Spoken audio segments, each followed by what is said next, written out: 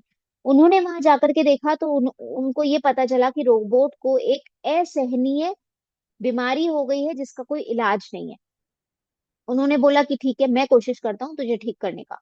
और 21 दिन के अंदर अंदर उन्होंने रोबोट को ठीक किया। जब रोबोट ठीक हुआ तो लोगों को पता चलने लगा कि अरे इनके पास में कोई विद्या है, कुछ है, तो लोग आने लगे, इलाज करवाने लगे, उनकी पॉपुलैरिटी बढ़ने लगी, बहुत लोगों को पता चलने लगा उनके बारे में। तो एक हवायो टकाटा नाम की एक लेडी थी, यूएस से आई, उनको भी लाइलाज बीमारी थी। वो उनके पास में आई, उन्होंने अपना इलाज करवाया, इस विद्या को सीखा और सीख करके वापस यूएस चली गई।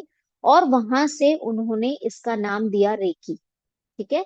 और जो डॉक्टर मीका उसुई थे, उनको नाम मिला फादर ऑफ रेकी, जिन्होंने इस साइंस को री इन्वेंट किया है। बुक्स में भी री इन्वेंटर लिखा हुआ है, मतलब उन्होंने री इन्वेंट किया है। पहले से ये साइंस थी, क्योंकि वो बुक्स से उन्होंने ज्ञान लिया है, मतलब पहले पता था, वो बुक्स में लिखी हुई थी। ठीक है। इसीलिए उनको क्या बोला गया, री इन्वेंट किया। उसके बाद में डॉक्टर मीका उसूई ने अपने 20 अनुयायी बनाए, उन्होंने 20 लोगों को वो विद्या सिखाई। और जब वो हीलिंग करते थे तो उन्होंने कुछ पैटर्न्स देखे। जब उन्होंने हीलिंग की तो उनको लगा कि जिन लोगों की मैं हीलिंग कर रहा हूँ, वो लोग बार बार में मेरे पास में आ रहे हैं। मैं उनको ठीक करता हूँ, वो फिर आ जाते हैं, ठीक करता हूँ, फिर आ जाते हैं। तो उनको एक नियम समझ में आया कि किसी की भी हीलिंग बिना एनर्जी एक्सचेंज के नहीं करनी है। ठीक है। क्यों? क्योंकि उनको ये समझ में आ गया कि फ्री की चीज की वैल्यू नहीं है। ठीक है। देन उनको दूसरी चीज क्या समझ में आई? उनको ये समझ में आया कि आप जब भी किसी को हील कर रहे हो, उसको पहले कॉन्सेप्ट बताओ, क्या कर रहे हो, क्यों कर रहे हो। ठीक है। जब तक सामने वाले को समझ में नहीं आएगा, उसका फेथ डेवलप नहीं होगा, वो बार बार में आपके पास में आना शुरू हो जाएगा। तो उन्होंने इस तरह से इस रेकी का प्रचार प्रसार यूएस से स्टार्ट हुआ। आपने विलियम ले रैंड का नाम सुना होगा। वो आज भी हैं और वो उसी आज अभी भी उनका इंस्टीट्यूट चलता है। और वहीं से वो रेकी सब तरफ फैल रही है। फिर इंडिया में डॉक्टर एन के शर्मा और डॉक्टर सविता शर्मा इस साइंस को पहली बार इंडिया में लेकर के आए, जो कि हमारे दादा गुरु भी हैं। पहली बार वो इस साइंस को इंडिया में लेकर के आए, तब से इंडिया में प्रचार प्रसार इस चीज का शुरू हो गया। ठीक है। तो इसीलिए डॉक्टर मीका उसुई को हम लोग री इन्वेंटर के नाम से जानते हैं, कि उन्होंने इस साइंस को री इन्वेंट किया था। देन रेकी के बारे में बहुत सारे मिथ हैं, है ना। तो साइंस ये समझ में आया, री इन्वेंट क्यों हुआ, ये कैसे आया, री इन्वेंट कैसे हुआ, समझ में आया। डॉक्टर मीका उसुई का नाम याद रहेगा। कोई नोट्स नहीं पड़ेगा, मैं कभी भी रैंडमली पूछ लूंगी कौन थे। ठीक है, तो जवाब याद रखना। ठीक है। अब रेकी के बारे में बहुत सारे मिथ हुए। रेकी को लोगों ने धर्म से जोड़ना शुरू कर दिया। लोगों ने बोला कि ये हिंदू लोग करते हैं, मुस्लिम लोग करते हैं, क्रिश्चियन लोग करते हैं। लेकिन ऐसा नहीं था। रेकी किसी रिलीजन को नहीं मानती है। ये सिर्फ सूक्ष्म जगत की चेतना और ऊर्जा का विज्ञान है। हिंदू हो, मुस्लिम हो, क्रिश्चियन हो, सब पर इक्वालिटी से काम करता है। किसी में कोई भेदभाव नहीं है। क्यों? क्योंकि ऊर्जा किसी का किसी में भेदभाव करना नहीं जानती है ना। ये रिलीजियंस तो हमने बनाए हैं। तो पहली बात, कोई भी आपसे पूछता है, आप यही बोलेंगे, रेकी किसी धर्म से रिलेटेड नहीं है, हमारी एनर्जी से रिलेटेड है। और एनर्जी किसी का धर्म डिसाइड नहीं करती। दूसरी बात ये कि लोग कई बार सोचते हैं कि ये अंधविश्वास है, लेकिन ये अंधविश्वास भी नहीं है ना। क्योंकि हम लोगों ने जब इस चीज को फील किया, हम जब किसी की हीलिंग करते हैं, उसको वो एनर्जी फील होती है, वो ठीक होता है, तो वो अंधविश्वास कैसे हो सकता है। अंधविश्वास वो होता है कि आपने कुछ देखा और उसका विश्वास कर लिया। जैसे कि बिल्ली अगर सामने से चली गई तो अपशगुन होगा। अब ये अंधविश्वास है। बिल्ली तो बिल्ली है यार, वो अगर आपके सामने से चलेगी तो क्या हो गया। ये अंधविश्वास है कि बिल्ली हमारा रास्ता कट गई, अब हमारा काम खराब होने वाला। तो ये सब कुछ हमारे बिलीफ पे काम करता है, क्योंकि ऊर्जा का नियम प्लस बिलीफ, जब ये दोनों मिल जाते हैं, तब ये एक साथ काम करते हैं, तब एक्चुअल में रेकी होती है। कई लोग हैं जो सिर्फ पीडीएफ से पढ़ा देते हैं, प्रैक्टिकल ना तो कराते हैं और ना एक्चुअल में उन लोगों को, कई लोगों को तो प्रैक्टिकल आता भी नहीं है। वो सिर्फ पीडीएफ इधर उधर से कबाड़ते हैं, सिखाना शुरू कर देते हैं। नहीं पता उनको प्रैक्टिकल क्या कर रहा है, कैसे करना है। ठीक है। क्यों उनकी चीजें काम नहीं करती? पढ़ाते तो वो भी पीडीएफ से हैं, पीडीएफ में गलत तो कुछ भी नहीं लिखा हुआ। उनकी चीजें काम क्यों नहीं करती? क्योंकि वो अपने ऊपर काम नहीं करते। आज भी ऐसे बहुत सारे ग्रैंड मास्टर्स हैं, और मैं आपको गारंटी के संग कह रही हूँ, मेरे फर्स्ट और सेकंड लेवल के लोग इतना अच्छा काम कर लेते हैं, जो कहीं के ग्रैंड मास्टर भी नहीं करते। मैंने देखे हैं ऐसे ग्रैंड मास्टर्स। और अभी क्लास में है नहीं पुराने लोग, वरना मैं आपको बताती फर्स्ट सेकंड लेवल के लोग किस तरह से अपना काम करा है उन्होंने, सिर्फ फर्स्ट सेकंड लेवल में। ठीक है। तो रेकी कैसे काम करती है? आपको ऊर्जा का नियम समझना पड़ेगा, आपको इस साइंस को समझना पड़ेगा, इस साइंस पे पूरा फेथ करना पड़ेगा, और आपका बिलीफ सिस्टम कि नहीं, ऐसा होता है। जब तक आप इसका बिलीफ नहीं करोगे, ये काम नहीं करेगी। फिर आप ग्रैंड मास्टर ही क्यों ना हो जाओ, ये आपके लिए काम नहीं करेगी। ठीक है। रेकी का एक और मिथ है कि रेकी सबको तुरंत ठीक कर देती है, रेकी हीलिंग। लेकिन रेकी हीलिंग सपोर्ट है।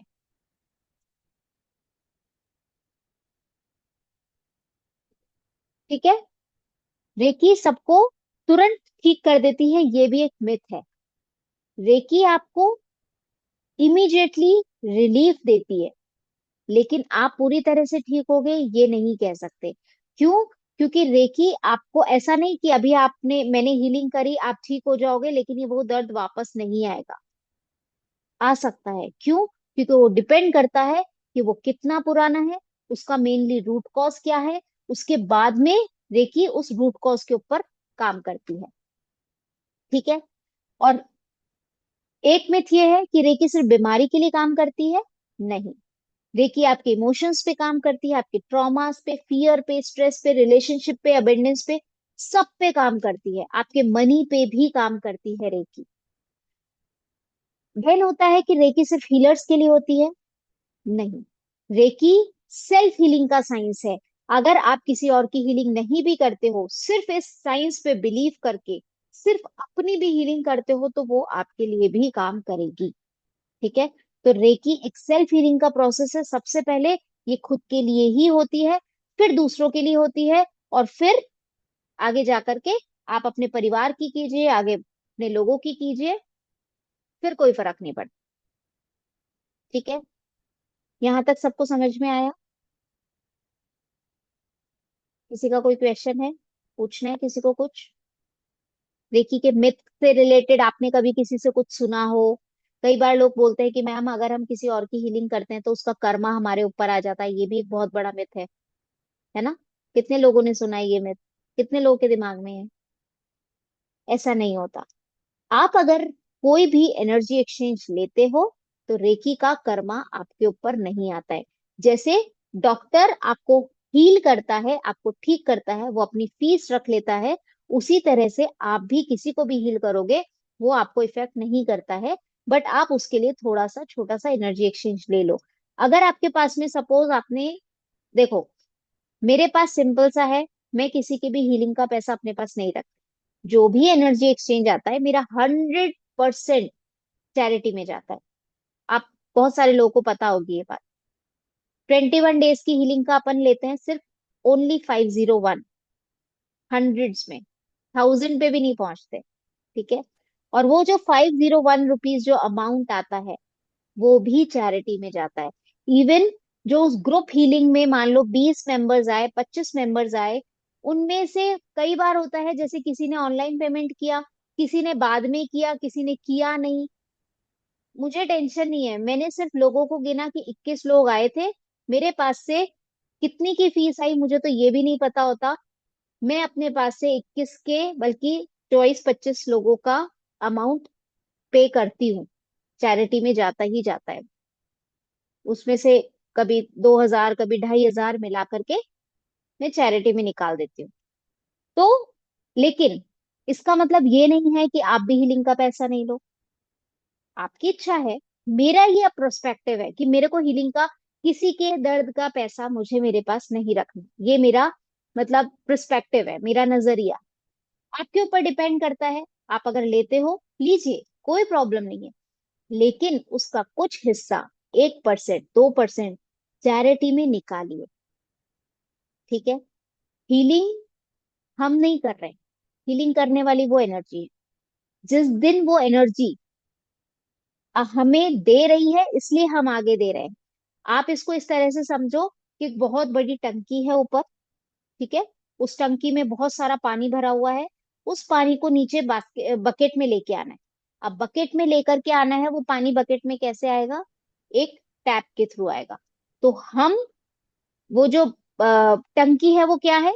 वो ब्रह्मांड है, अथाह एनर्जी है उसके अंदर। बकेट जो है वो क्या है? जिसको आप एनर्जी सेंड कर रहे हो। तो आप कौन हो? आप उसमें लगा हुआ वो टैप हो, आपके पास कुछ नहीं है। आप टैप ओपन करोगे, पानी वहां से आ रहा है, बकेट में जा रहा है, आपका रोल क्या है? आप सिर्फ एक मीडिएटर हो। ठीक है, तो कभी भी इस चीज को अपने ऊपर हावी मत होने देना कि रेकी मैं कर रही हूँ। जिस दिन मैं आ गया ना, नहीं कर पाओगे। जिस दिन समर्पित हो जाओगे कि नहीं मैं तो कुछ कर ही नहीं रही हूँ, करने वाली वो एनर्जी है, सब कुछ होगा। ठीक है, तो रेकी ऐसी कोई चीज नहीं है कि आप बोलो कि मैंने करी है, मैंने करी है। नहीं, रेकी अपने आप होती है, वो बहुत इंटेलिजेंट एनर्जी है, वो ईश्वरीय ऊर्जा है। आप कुछ नहीं कर रहे हो, आप सिर्फ एक मीडिएटर हो। ठीक है, बस इसके कुछ रूल्स होते हैं, उसका रूल्स यही है कि आप जिसकी भी हीलिंग कर रहे हो, मतलब देखो, आप एक चीज, सिंपल सी चीज समझो, यूनिवर्स आपको दे रहा है, ठीक है, आपको आगे, यूनिवर्स, आप, यूनिवर्स ने आपको दिया, आप मीडिएटर बने, आपको उसको, आपने उसको आगे भेज दिया, आप मीडिएटर हो, इस चीज को कभी भी नहीं भूलना है, ये सिंपल सा रूल है। दूसरा रूल ये है, आप जितना दोगे उससे कई गुना ज्यादा आप तक वापस भी आएगा। ठीक है, कैसे आएगा? क्योंकि जब हम एनर्जी किसी को दे रहे हैं, अभी मैं आपको आगे बताऊंगी कि कैसे उसे अपने अंदर लेना है, कैसे आपको बाहर देना है। तो जब हम इस चीज को समझते हैं ना, तो हमें पता चलता है कि वो एनर्जी हमारे अंदर आ रही है, हमारी पूरी बॉडी में भर रही है, फिर वो जाकर के बाहर निकल रही है। तो जब वो आपके अंदर जाकर के फिर बाहर निकल रही है तो आपकी भी तो हीलिंग हो रही है। अगर आप दिन में 4 लोगों की हीलिंग करते हो, 4 बार करते हो, तो 4 बार वो आपके अंदर से होकर के गुजरी है। ठीक है। एक पाइप है, उसमें से वाटर फ्लो अच्छे से नहीं हो रहा। ठीक है। आप बार बार में उसमें ड्राइनेक्स डाल रहे हो, तो पहले वो पाइप का वाटर क्लीन होगा, तब वो आगे जाएगा। हम वो पाइप है, मीडिएटर। तो वो एनर्जी पहले हमारे अंदर जा रही है, हमारे ब्लॉकेजेस को क्लीन कर रही है, फिर वो हमारे हाथों से निकल रही है। यही प्रोसेस होता है 21 डेज का। 21 डेज हम सेल्फ हीलिंग करते हैं। जब तक आपके पाइपों में ब्लॉकेजेस होगा, वो एनर्जी बाहर कैसे जाएगी? आप कैसे किसी की हीलिंग करोगे? आप कैसे अपनी फैमिली की हीलिंग करोगे? नहीं कर सकते। ठीक है। तो आप क्या करते हो? आप उस एनर्जी से पहले खुद को क्लीन करते हो, फिर वो एनर्जी बाहर जाती है। दूसरी चीज होती है आपका माइंडसेट। हर किसी का एक माइंडसेट होता है, लेकिन आपको अपना माइंडसेट क्या रखना है? आपका माइंडसेट ये होना चाहिए कि अगर मैं किसी एनर्जी पे बिलीव कर रहा हूं, तो वो काम होगा ही होगा। ये बिलीफ आपका होना चाहिए। अगर आप इस बिलीफ के ऊपर क्वेश्चन मार्क लगाते हो, वो काम नहीं होगा। ठीक है। उसका रिजल्ट, उसका एग्जाम्पल मैं अभी दे दूंगी आपको क्लास में। अगर आपका बिलीफ है, तो वो काम होगा। अगर आपका बिलीफ नहीं है, तो वो काम नहीं होगा। ठीक है। तो आपको आपका बिलीफ सिस्टम ऐसा बनाना पड़ेगा कि नहीं, मैं कर सकती हूँ, क्योंकि वो मेरे साथ। एक्चुअल में रेकी क्या है? आपसे खुद से मिलने का रास्ता है। जब आप रेकी को अपने भीतर देखते हो, अपनी बंद आंखों से उसको अपनी बॉडी में फील करते हो, तब आपको एहसास होता है कि अरे, मेरे पास में क्या है, क्या शक्तियां हैं मेरे पास में। ठीक है।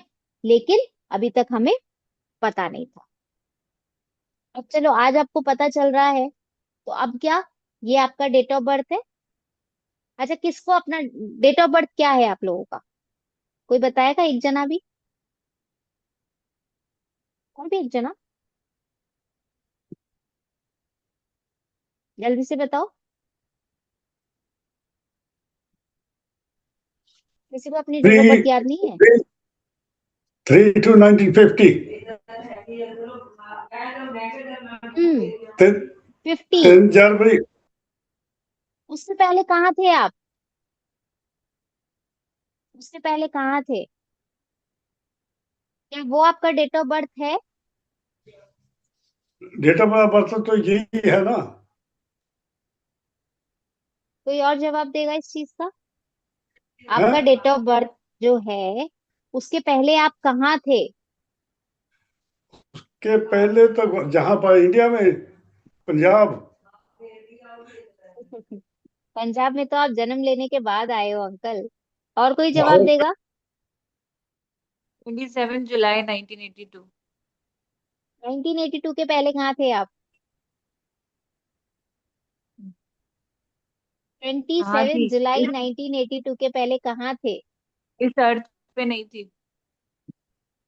क्यों? माँ के माँ के वो मतलब गर्भ में थी। माँ के गर्भ में थे। वहां कब आए थे? 9 months बिफोर। डेट बता सकते हो? टाइम बता सकते हो? आपकी मदर बता सकते हैं?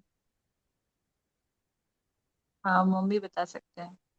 नहीं बता सकते भाई। मम्मा भी नहीं बता सकती। उससे पहले कहाँ थे? In the universe, यूनिवर्स में थे। कोई? because किसी we और are को the बोलो। energy, we don't diminish, we don't die, so we were in the universe forever. We keep क्या changing वो the आपकी? bodies. यस। तो क्या आपने जो डेट बताई वो आपका डेट ऑफ बर्थ है? Not Yes. एग्जैक्टली। नहीं नहीं, नहीं है। आप, ये जो आपने डेट बताई, वो आपका डेट ऑफ बर्थ नहीं है। ठीक है। माँ के गर्भ में आने से पहले भी आप एक एनर्जी के रूप में थे। और एनर्जी कभी नष्ट नहीं होती है, वो सिर्फ ट्रांसफॉर्म होती है। जैसे एक चिड़िया होती है, वो एक पेड़ से दूसरे पेड़ पे जाती है, फिर वह वहां पे थोड़ा टाइम बिताती है, फिर वहां से उड़कर दूसरे पेड़ पर चली जाती है। हमारा जीवन भी उसी तरह से होता है। हम सिर्फ शरीर लेते हैं, फिर मर जाते हैं, फिर शरीर लेते हैं, फिर मर जाते हैं, फिर शरीर लेते हैं, फिर मर जाते हैं, और ये सिलसिला चलता रहता है। फिर भी हम क्या बोलते हैं? मेरा हाथ, मेरी नाक, मेरा शरीर। क्या ये आपका है? नहीं है। ये यहीं रह जाएगा। आप कौन हो? आप वो हो जो बार बार ट्रैवल करके जा रहे हो। ठीक है? तो क्या एनर्जी हीलिंग आप खुद कर रहे हो? नहीं कर रहे। ठीक है? तो आपकी बॉडी से वो होकर के जा रही है, you are just a mediator. वो एनर्जी आपकी बॉडी से होकर के जा रही है, आप कुछ नहीं कर रहे हो उसमें। ठीक है? आप बोलोगे मेरे हाथों से निकल रही है, आपके हाथ आपके हैं ही नहीं। इसीलिए बोला जाता है कि हम जो हीलिंग करते हैं वो हम नहीं करते, वो एनर्जी करती है। हम सिर्फ और सिर्फ एक मीडिएटर है। और जिस समय, जिस दिन आपके बात आपके दिमाग में बैठ जाएगी ना कि हम एक मीडिएटर हैं, उसके दो फायदे होंगे। पहली बात, आप करोगे तो काम नहीं होगा, वो करेगी एनर्जी तो काम होगा।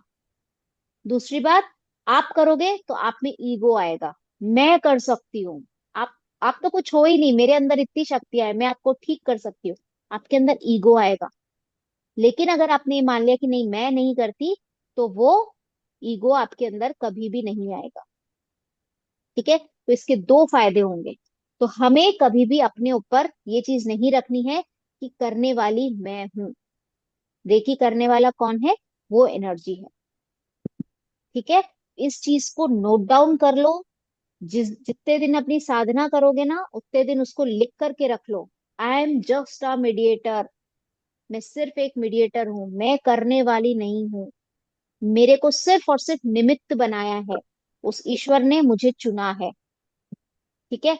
देखो, मैं एक सिंपल सी बात जानती हूँ, जो मैं करती हूँ मैं आपको वही बता रही हूँ। मैंने उस एनर्जी को अपनी माँ बना रखा है। ठीक है? अब आप अगर अपनी माँ, आप तकलीफ में हो, आप अपनी माँ को याद करोगे, तो क्या वो आपके लिए काम करेगी? करेगी। है ना? आपको अपनी माँ पे कितना भरोसा है? पूरा भरोसा है। आपकी माँ साम दाम दंड भेद सब कुछ लगा करके आपको वहां से निकाल ही लेगी, किसी भी प्रॉब्लम में हो आपको वहां से निकाल लेगी। ठीक है? तो विश्वास करो अपनी माँ के जैसा। अच्छा, भगवान पे कितने लोगों को विश्वास है? हैंड रेस करो। हैंड रेस करो, भगवान पे कितने लोगों को विश्वास है? सोनू जी, वान्या जी, जयश्री जी, मीनाक्षी जी, राष्ट्री जी, डॉली जी, वीडियो ऑन कीजिए। जब तक आप सवाल जवाब नहीं करोगे, अटके रह जाओगे, चीजें क्लियर नहीं होंगी। तो आप में से जितने लोग मुझे दिख रहे हैं, उनमें से 60-70% लोगों को भगवान पे विश्वास है। जिन्होंने हाथ हैंड रेज नहीं किया, उनको भगवान पे विश्वास नहीं है क्या? अच्छा, पुराने स्टूडेंट है। तारा सिंह जी अंकल भी पुराने स्टूडेंट है, और रजनीकांत अंकल भी पुराने स्टूडेंट है। नए सब लोगों को विश्वास है भगवान के ऊपर। अब मैं आपको ये बोल रही हूँ, हैंड हैंड डाउन कर लीजिए। अब मैं आपको ये बोल रही हूँ कि क्या आपको बाहर जाना है, 3 दिन के लिए आप बाहर जा रहे हो। आपके घर का जितना गोल्ड है, जितना आपके पास कैश है, जितना सब कुछ आपने बचा बचा के रख रखा है, उस सब को भगवान के मंदिर के बाहर एक गड्ढा खोदो, उसमें दबा के चले जाओ और उनको बोल के जाओ कि आप इसको ध्यान रखना, मैं 3 दिन बाद आऊंगी और फिर ले लूंगी। कितने लोग कर सकते हैं ऐसा? कर सकते हो? सच्ची सच्ची बताना। सच्ची सच्ची बताना। जितना गोल्ड है, 2 तोला, 5 तोला, किलो, नहीं, रख सकते हो क्या? नहीं, नहीं। नहीं रख सकते। क्यों? विश्वास नहीं। लेकिन अगर मैं आपको बोलूं कि आपका जितना गोल्ड है, जितना कैश है, वो सब आप अपनी मम्मी के पास रख के चले जाओ, तो क्या आप रख के जा सकते हो? हाँ। यस। तो मेरा सिंपल सा आंसर है विश्वास भगवान के जैसा नहीं करना है। विश्वास, उस एनर्जी के ऊपर विश्वास जो करना है ना, वो अपनी माँ के जैसा करना है। वो, मैं किसी भी प्रॉब्लम में हूँ, वो आएगी, मुझे उस प्रॉब्लम से निकाल लेगी। मुझे इतना विश्वास है, कुछ भी हो जाए वो मेरा गलत नहीं करेगी। मेरे साथ जो हो रहा है, मैं आपको एक ग्रुप में ना एक रील भेजूंगी। उस बच्ची ने बहुत प्यारा बोला है। ठीक है, उसने यही बोला है। मुझे बहुत अच्छे से तो वो लाइंस याद नहीं है, बट आई होप आप लोगों ने सुना होगा, बहुत वायरल हुई है उसकी वो रील। उसने बोला, मेरे धागे लौटा दो माधव, मेरी इच्छा पूरी, मेरी इच्छा अभी बाकी है, मतलब पूरी नहीं हुई है। उसने ये बोला, मेरे धागे लौटा दो माधव, जो उसने उस पे बांधते हैं ना वो, तो बोले कि मेरे धागे लौटा दो माधव, मेरी अभी इच्छाएं पूरी नहीं हुई है। तो माधव उसे बोलते हैं कि तेरे धागों की वजह से ही तो मैंने तेरी इच्छा पूरी नहीं की। तूने वो नहीं देखा जो मैंने देखा है। ठीक है, तूने वो नहीं देखा जो मैंने देखा है, इसीलिए मेरे को तेरी नियति बदलनी पड़ी। तेरे चेहरे पे जो मुस्कान है, वो उस नियति की वजह से है जो मैंने बदली है। और ये सिर्फ इसीलिए बदली है क्योंकि तूने वो धागे बहुत सच्चे दिल से बांधे थे, और तेरे उन धागों के चक्कर में मैं ये कर नहीं पाया कि तेरे को वो करने देता जो तूने चाहा था। मुझे ना चाहते हुए भी तेरी नियति बदलनी पड़ी। मैं तो नहीं बोल पा रही हूँ उस बच्ची की जैसे, उसने तो बड़ा प्यारा बोला है, भेजूंगी मैं ग्रुप में। ठीक है, उसका मतलब समझना। उसने यही बोला कि जितने विश्वास से आपने वो धागा बांधा था ना, मतलब आप जितने विश्वास से अपना उस माँ के ऊपर विश्वास करोगे, और फिर भी अगर आपको लगता है कि मेरा काम अधूरा रह गया, तो समझ जाना कि उसमें आपकी भलाई नहीं थी, क्योंकि आपने वो नहीं देखा जो वो देख रही है। उसको आपकी नियति बदलनी पड़ी। क्यों? क्योंकि आपने पूरी तरह से समर्पण कर दिया था, आपने पूरी तरह से उन पर विश्वास कर लिया था। ठीक है, तो आपको अपनी माँ पे विश्वास करना है। उस एनर्जी पे ऐसा विश्वास करना है जैसे आप अपनी माँ के ऊपर कर रहे हो। आपको सिर्फ उनको बोलना है कि हे माँ, आप क्या करते हो अपनी माँ से? मम्मा, मैं तकलीफ में हूँ, आप संभालो। और आपकी माँ साम दाम दंड भेद कुछ भी करके आपको उस प्रॉब्लम से बाहर निकाल लेती है। वो भी वही है। ठीक है, उनपे सिर्फ माँ जैसा विश्वास करो, वो आपको हर प्रॉब्लम से बाहर निकाल लेगी। सिर्फ आपको विश्वास होना चाहिए कि नहीं, वो निकाल लेगी। मैं यही करती हूँ हीलिंग के टाइम पे भी। जैसे महेश भैया कह रहे थे, मेरे अंदर बदलाव नहीं आए, मैं हीलिंग नहीं कर पाया, विश्वास नहीं किया। एक बार विश्वास करके उनको बोल के देखो कि माँ, ये प्रॉब्लम है, आप ठीक करो। हो ही नहीं सकता कि वो ना करे, हो ही नहीं सकता। ठीक है, चलिए अभी बात करते हैं कि रेकी सीखने के बाद में आपको ये तो आपको समझ में आ ही गया है कि रेकी सीखने से क्या क्या बेनिफिट्स होते हैं। रेकी के जब आप रेकी सीखते हो तो आपकी हीलिंग होती है सबसे पहले। और वो 4 लेवल पर होती है, आपके स्पिरिचुअल लेवल पर, आपके फिजिकल लेवल पर, आपके मेंटल लेवल पर, और आपके इमोशनल लेवल पर। चारों लेवल पर आपकी हीलिंग होती है, आप हेल्दी होते जाते हो धीरे धीरे। आपका आपकी लाइफस्टाइल में चेंजेस आ जाते हैं, आप जीवन जीने की कला सीख जाते हो कि मुझे कैसे जीना है। आप जब रेकी सीख लेते हो, आपका जब अट्यूनमेंट होता है, आपका थॉट प्रोसेस चेंज हो जाता है, आप अपने थॉट्स के ऊपर आई रखने लग जाते हो, आपको पता चलने लग जाता है कि मैंने गलत सोचा, मैंने नेगेटिव सोचा या मैंने पॉजिटिव सोचा। ऑटोमेटिकली चीजें होती है। क्यों? क्योंकि जब आप वो 21 डेज की मेडिसिन खाते हो, तो आपके अंदर ये जो बदलाव है, ये ग्रेजुअली आना स्टार्ट हो जाते हैं। ठीक है, आपका किसी भी तरह का छोटा मोटा पेन होता है, वो यूं निकल जाता है। क्रॉनिक पेन जाने में थोड़ा सा टाइम लगता है, लेकिन छोटा मोटा पेन, छोटी मोटी प्रॉब्लम, बीपी, शुगर, थायराइड, ये तो 21 दिन में ऑटोमेटिकली चले जाते हैं। ठीक है, आपका इम्यून सिस्टम स्ट्रांग हो जाता है।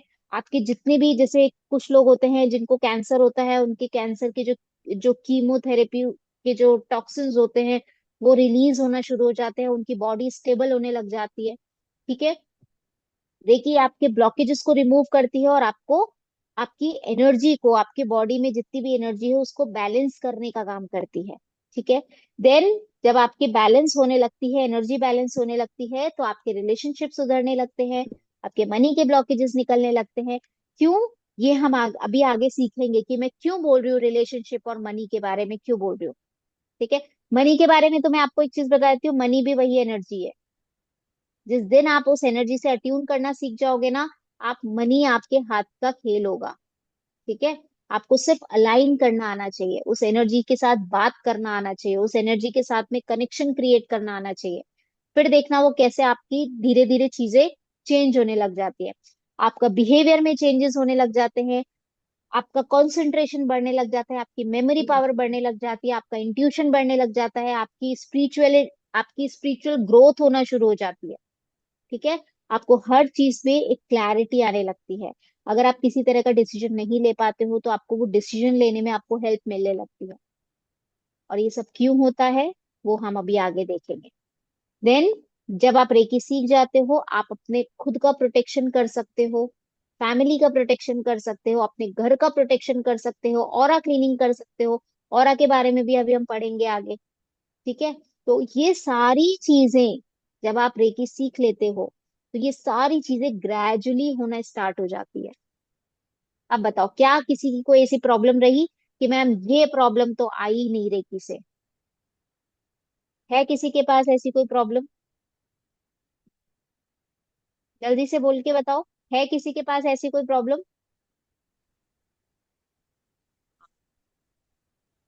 नहीं है? है। हो गई सबकी प्रॉब्लम का सोल्यूशन? हाँ ना, कुछ तो बोलो, स्माइल कर दो। हाँ ना, गर्दन हिला दो, है। बोलो तो सही। हो गई सबकी प्रॉब्लम सॉल्व या किसी को कोई प्रॉब्लम रह गई अभी भी? ठीक है। तो रेकी आपकी लाइफ का ओवरऑल सोल्यूशन है। मैम, आप तो इतने सारे लेवल कर चुके हो, आप इतनी सारी चीजें कर चुके हो, आपके लिए आसान है, हम तो पहली बार सीख रहे हैं, हमसे कैसे होगा? आ रहा है क्वेश्चन? देखो, रेकी कोई बहुत बड़ा साइंस नहीं है ना? रेकी को समझना बहुत आसान है। रेकी सीखने का साइंस नहीं है, रेकी याद करने का साइंस नहीं है, रेकी के कॉन्सेप्ट को अपने दिमाग में बिठाने का साइंस है बस। रेकी आपके बिलीफ सिस्टम से चलती है। ठीक है। आपका जो बिलीफ होगा रेकी उस पे काम करेगी, आपके जो इंटेंशंस होंगे रेकी उस पे काम करेगी। क्यों, मैंने क्या बोला? रेकी आपकी माँ है, आप जैसा उनको बोलोगे, आप किसी भी प्रॉब्लम में हो आपको सिर्फ उनको बोलना है, आप जैसे ही उनको बोलोगे वो आपका काम कर देंगी। कितना आसान है, कुछ नहीं करना आपको, सिर्फ उनको बोलना है। एग्जाम्पल दूं? कितने लोगों को पेन है अभी क्लास में? किसी को पेन नहीं है? जयश्री जी को है, ओके। बाकी सब हेल्दी है, क्या बात है। हाथ उठ रहे हैं, अब उठाओ ना तो हाथ, जादू होगा अभी। वीडियो ऑन करोगे तो ही होगा, वरना कुछ नहीं होगा। कितने लोग आए? एक दो, बस तीन चार पांच छ। अभी तो बहुत कम लोग हैं क्लास में, कोई बात नहीं। तो चलो एक प्रैक्टिकल करते हैं। ठीक है। अब मुझे नहीं पता किसको कहाँ पे पेन है, क्रॉनिक है क्रॉनिक नहीं है, अभी का है, मुझे नहीं पता। ठीक है। तो चलो फटाफट से एक प्रैक्टिकल करते हैं। देखो, मैं आपको पावर बता रही हूँ, मैं सिर्फ उनको बोलूंगी, मैं कुछ नहीं करूंगी, सिर्फ उनको बोलूंगी, और देखो वो कैसे काम करती है। ठीक है। चलो, बस आपको मेरे इंस्ट्रक्शंस फॉलो करने हैं। जिसको भी पेन है, पहली बात वीडियो ऑन होना चाहिए आपका। ठीक है, क्योंकि मैं आपको उनके साथ में कनेक्शन बनवाऊंगी, तभी तो वो आपके पास में आएंगी और हील करेंगी आपको। ठीक है। तो आपको क्या करना है, आपको अपने लेफ्ट हैंड को इस तरह से रखना है, लेफ्ट हैंड को इस तरह से रखना है, आपको अपनी गोदी में रख लीजिए भले ही। राइट हैंड को आपको उस एरिया पे रखना है जहां पे आपको पेन है, राइट हैंड को उस एरिया पे रखना है जहां पर आपको पेन है। ठीक है। मैं आपको जैसे जैसे बोलूंगी आपको वो चीज फील करनी है, वो एनर्जी कहाँ जा रही है आपको पता चलना चाहिए। मतलब फील नहीं होता है कोई बात नहीं, विजुलाइज करो आप उस चीज को। देन जैसे ही मैं बोलूंगी आप उसको यूं खींचना, फूक मार देना। होगा सबसे? समझ में आ गया? चलो, अब जिसको भी पेन है सब अपनी आंखें बंद कर लीजिए। अपने लेफ्ट हैंड को अपनी लैप पर ऐसे रख लीजिए, राइट हैंड को उस जगह पर रखिए जहां पर आपको पेन है। अब मैं रेकी शक्ति को बुला रही हूँ, वो आएंगी, आपके पास में आकर आपका पेन खींचेगी। मैं कुछ नहीं कर रही हूँ, ठीक है? मैं सिर्फ आपको बोल रही हूँ सुनने के लिए, आपको सिर्फ सुनना है और वो विजुलाइज करना है। हाँ जय श्री दी, बोलिए। अगर पेन लेफ्ट साइड में है तो क्या करें मैम? राइट हैंड किसी भी जगह रख लीजिए। लेफ्ट साइड में, लेफ्ट साइड हिप जॉइंट में पेन है। और प्रॉब्लम नहीं है, ठीक है? अब आप बोल रहे हो मैम मेरे को तो राइट हैंड में ही पेन है, कोई प्रॉब्लम नहीं है, सिर्फ इमेजिनेशन करनी है आपको, ठीक है? इतनी भी छूट है। चलो, अब देखो, जिसका बिलीफ होगा उसका दर्द ठीक हो जाएगा। अभी देखना वो खुद आएंगी और आपका दर्द ठीक करेंगी। सब लोग आंखें बंद कर लो। अब मैं बुला रही हूँ उनको, हे रेकी शक्ति, प्रवाहित हो प्रवाहित हो प्रवाहित हो, इन सब का उपचार करो उपचार करो उपचार करो। आपका बहुत बहुत धन्यवाद धन्यवाद धन्यवाद। लंबी गहरी सांस लीजिए, आंखें बंद कर लीजिए सब लोग। लंबी गहरी सांस लीजिए, आराम से छोड़िए। एक और लंबी गहरी सांस लीजिए और आराम से छोड़िए। तो देखिए कि आपके लेफ्ट हैंड के ऊपर मैंने एक बॉल रखी है। ये बॉल सफेद कलर की, एकदम चमचमाती हुई सफेद कलर की बॉल है, बिल्कुल चमचमाती हुई, जैसे कोई डायमंड हो, डायमंड में से बहुत सारी तेज रोशनी निकल रही है, उस तरह की एक चमकदार बॉल है जो आपके लेफ्ट हैंड में मैंने रखी है। अब ये बॉल आपके लेफ्ट हैंड से होती हुई आपकी कलाई में जा रही है, कलाई से होती हुई आपके एल्बो में जा रही है, एल्बो से होती हुई ये आपके कंधे की तरफ जा रही है, कंधे से होती हुई ये आपके नेक की तरफ जा रही है, नेक से होती हुई आपके दूसरे कंधे में जा रही है। ये सफेद कलर कलर की चमचमाती हुई बॉल है, और जहां जहां मैं बोल रही हूँ ये वहां वहां पर ट्रेवल कर रही है। अब ये सफेद कलर की एकदम ब्राइट वाइट सफेद कलर की चमचमाती हुई बॉल आपके राइट हैंड की कोहनी की तरफ आ रही है। कोहनी से होती हुई ये आपकी कलाई में आ रही है, कलाई से होती हुई ये आपके हथेली में आ गई है, और हथेली आपने जहां रख रही है उस जगह ये अंदर की तरफ जाती जा रही है। ये सफेद बॉल उस बॉडी को चीरती हुई अंदर जा रही है, अंदर जा रही है, अंदर जा रही है। और जैसे ही ये उस जगह पर पहुंची जहां पर आपको पेन है, और ये वहां पर जाकर के ब्लास्ट हो गई, ब्लास्ट ब्लास्ट ब्लास्ट। और वो सारी जितना भी वहां पे काला काला पेन था वो सारा का सारा वहां से निकल गया। और ये जो सफेद कलर की डिवाइन लाइट है वो उस एरिया में फैलती जा रही है, फैलती जा रही है, फैलती जा रही है। अब वहां पर सिर्फ और सिर्फ उस सफेद कलर की बॉल की रोशनी बढ़ती जा रही है, बढ़ती जा रही है, बढ़ती जा रही है। जो भी बची कुछ एनर्जी है उसको अपने हाथों में खींचिए, जोर से खींचिए। देखिए आपके हाथ में एक मैग्नेट है, उस सारी नेगेटिव एनर्जी को खींचिए, वहां से जिस भी जगह दर्द था वहां से खींचिए और फूंक मार दीजिए।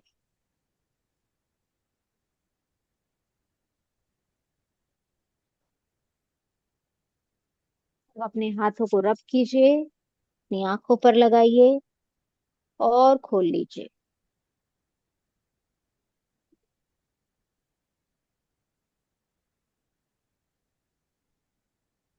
कितने लोगों ने हैंड रेस किया था? प्लीज फीडबैक दीजिए। देखिए कहाँ पर पेन है अभी।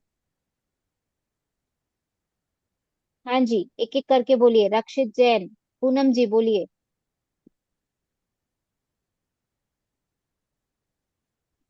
थोड़ा बेटर हुआ है मैम। कितना परसेंट, कितना दोगे? 100 में से कितना कम हो गया? 60% is gone because I had severe pain in my back. और अभी मूव कर पा रहे हो, डांस कर लोगे? आप म्यूजिक प्ले कीजिए। Very nice, I like it. आया जी। हाँ कम हुआ, कम नहीं हुआ। कम हो गया, कितना कम हुआ? 70 70 बहुत कम हो कम गया, हो गया। 30% रह गया। हम्म। ठीक है, अब अपने हस्बैंड को जोर से मुक्का तो मार ही दोगे आप। हम्म। हाँ जी, और बताइए किसको पेन था? मुझे था। देखो, जिसने भी हैंड रेस किया था, अगर पेन गया तो भी बताइए, नहीं गया तो भी बताइए। ठीक है, उसको भगाना तो है ही सही। थाई में गया, घुटने में रह गया, घुटने के नीचे रह गया। घुटने के नीचे रह गया, थाई में से गया? हाँ थाई में से गया। घुटने में जहाँ पे कितना सा रह ऑपरेशन था गया? वहां पे गया। हाँ जी। अच्छा, जहाँ ऑपरेशन था वहां पे ऑपरेशन गया?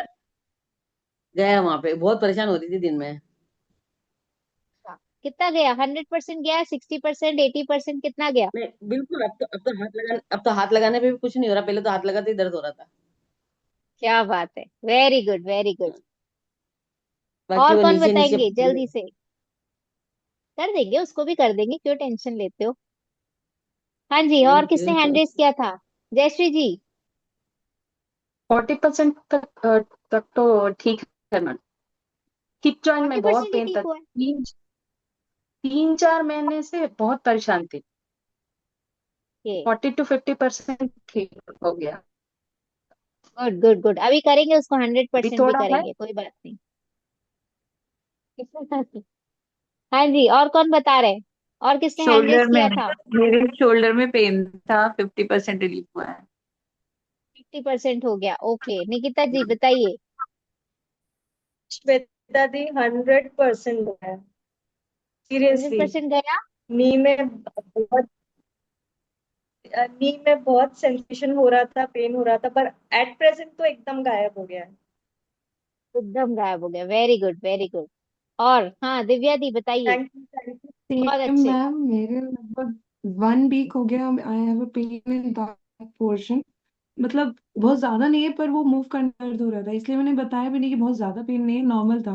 बट एट अ टाइम मुझे लिटरली बिल्कुल फील नहीं हो रहा है कि मेरे यहाँ पे पेन था भी कर। क्या बात है, बहुत अच्छे बहुत अच्छे। और बताइए, और किसने हैंड रेस किया था? हाँ मैडम, मेरा- हाँ जी मैंने हाँ भी जी। पैरों में मैम पेन था, ठीक हुआ है मैम। ठीक हो गया, कितना हो गया? मैम 40% तो हो गया, 40-50%। 40-50% हुआ है, कोई बात नहीं, अभी 100% कर देते हैं, हो जाएगा वो भी। हाँ जी, और किसने किया था?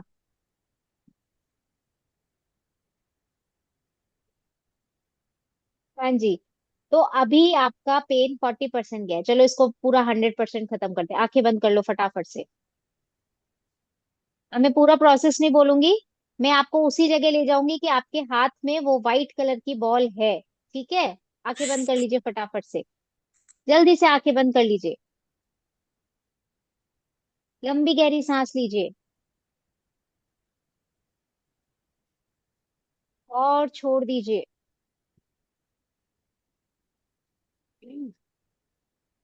लंबी गहरी सांस लीजिए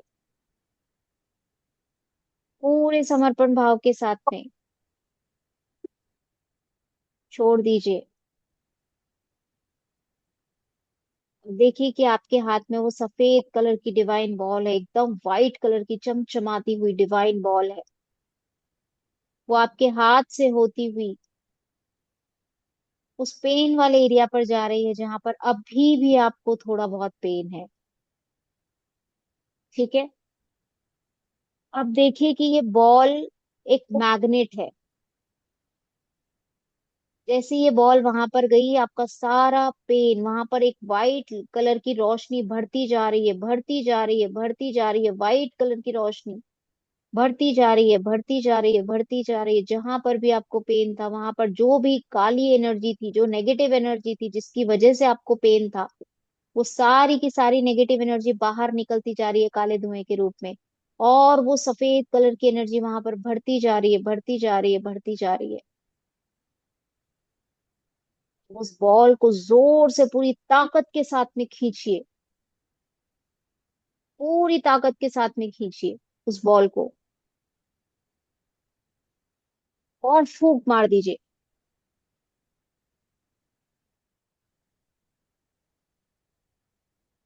अभी बताइए।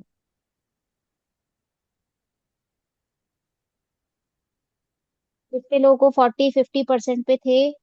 बताइए, अनम्यूट कीजिए, बताइए।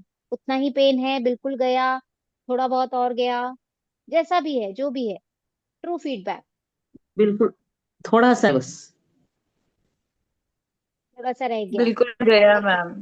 पहले 50 था, अब गया 100, बिल्कुल, मतलब 100%। यस। गया बिल्कुल पूरा। पेन खाली नहीं हो रहा। पंजों में रह पंजों में रह गया, पंजों में। क्या बात है।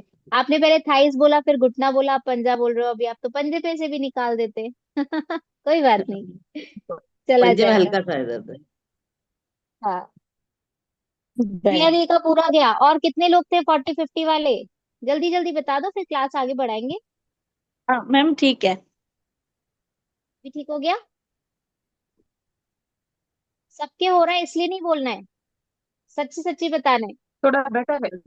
अच्छी। बेटर। बेटर है पहले से। ओके। और दिव्या दी, आपका गया? आपका पहले चला गया था? जी मैम, चला बिल्कुल गया चला था। गया था। जी। Good good good. और किसी का कोई पेन रह गया अभी भी? सबका गया? क्या बात है। ये सब आपका बिलीफ सिस्टम था। वो एनर्जी आई, आपने उनको माँ माना, वो आपके पास में आई। माँ ने सिर्फ अपना हाथ फेरा कि बोले बेटा सब कुछ छू मंतर हो जा, और सब गायब अपने आप। मैंने कुछ नहीं किया, मैंने कोई हीलिंग नहीं की, सिर्फ मैंने उनको आपके पास में भेजा था। ठीक है? तो जब वो मेरे भेजने पे काम कर सकती हैं, तो आप उनको बोलोगे तो वो काम नहीं करेंगी क्या? बताओ, करेंगी या नहीं करेंगे। करेंगी? करेंगी। करेंगे मैम। बस यही बिलीफ सिस्टम आपको रखना है। वो आपकी माँ है, आपके पास में आएंगी और अपना सारा काम करेंगी। ठीक है? अब बात करते हैं इस रेकी साइंस को कौन कौन सीख सकता है। रेकी साइंस को कोई भी सीख सकता है, बट उसकी एज कम से कम 14 ईयर्स की होनी चाहिए। उसके बाद में अगर वो सीखता है कोई प्रॉब्लम नहीं है, 14 ईयर्स से किसी भी एज तक का कोई भी इंसान सीख सकता है। हालांकि मेरी जो डॉटर है वो 7 ईयर्स की थी तब से रेकी कर रही है। ठीक है? उसने सबसे पहली बार मुझे कब पता चला था, वो मुझे शुरू से देखती आई है। उसने क्या किया, हमारे घर पे पेस्ट कंट्रोल करवाया था मेरे हस्बैंड ने, माने नहीं, क्योंकि बच्चे छोटे थे, मच्छर हो रहे थे, उन्होंने पेस्ट कंट्रोल करवाया। एक छिपकली थी, वो बेहोश हो गई, हमें लगा कि वो मर गई। हमने उसको लिया डस्टबिन में और फेंक दिया बाहर। अब वो रोड पे जाके गिर गई। तो मेरी डॉटर ने बोला मम्मा ये तो रोड पे गिर गई, इसके ऊपर से तो कोई भी गाड़ी चली जाएगी या फिर कोई जानवर इसको खा जाएगा। तो मैंने कहा बेटा अब क्या करें, अब उसको हाथ तो नहीं लगा सकते। बोले मम्मा मैं उसकी हीलिंग कर दूं। मैंने कहा ठीक है कर दो। आप यकीन नहीं मानोगे, मैं कोई 5-6 कदम भी पीछे नहीं गई होगी और उसने बोला मम्मा वो गई, वो छिपकली गई। उसने किया। कैसे किया? उसके बिलीफ सिस्टम ने किया। उसने मेरे से पूछा था कि मम्मा हीलिंग आप जब करते हो तो कैसे होती है, अब उस बच्चे को क्या समझाती मैं। मैंने उसको ये बोला, मैंने कहा बेटा आप जिनको भी बिलीव करते हो, वो एक्चुअली विद्यासागर जी महाराज है हम लोगों के। अब तो नहीं है, अब तो उनकी मतलब वो हो गई, उनकी समाधि हो गई। तो विद्यासागर जी महाराज हैं, उनकी वो बहुत, मतलब ये मानो कि आज भी अगर उनको याद कर लेते तो वो रोने लग जाती है। ठीक है? तो मैंने उनको, उसने बोला कि मम्मा मैं विद्यासागर जी महाराज को याद कर लूं। मैंने कहा हाँ कर ले। तो उसने ना एक इमेज देखी थी आचार्य श्री की, यहाँ से एक ऊर्जा निकल रही है, ऐसी इमेज देखी थी। उस इमेज से उसने उस छिपकली की हीलिंग कर दी। मैंने बोला बेटा आपने कैसे किया? तो बोले मम्मा मैंने बस ये फील किया कि यहाँ से वो विद्यासागर जी महाराज की ऊर्जा मेरे अंदर आ रही है, मेरे हाथ से जा रही है और वो छिपकली में जा रही है और वो ठीक हो गई।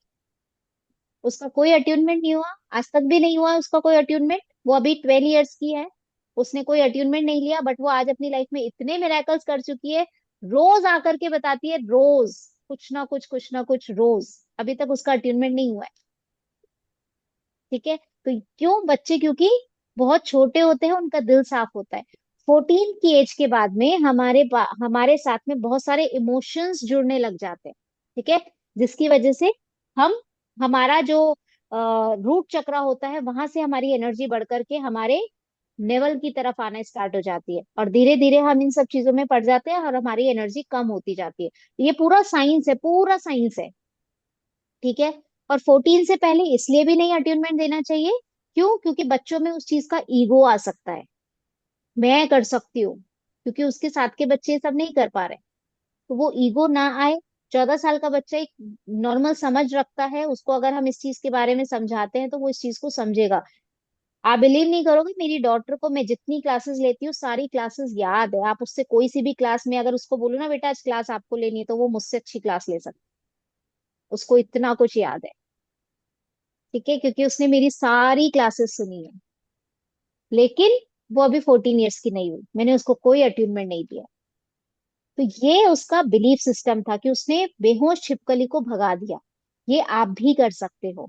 आपका बिलीफ होना जरूरी है कि मैं सिर्फ उस एनर्जी को, अब वो एनर्जी आप किसी भी रूप में मानो, आप उनको कृष्ण की एनर्जी मानो, राम जी की एनर्जी मानो, उसने आचार्य श्री विद्यासागर जी की एनर्जी मानी, आप जिनको भी जिस भी परम पिता परमात्मा को मानते हो, उस एनर्जी को अपने अंदर फील करो कि वो एनर्जी मेरे अंदर आई, मेरे हाथों से निकली और उसने उस एनर्जी को ठीक कर दिया।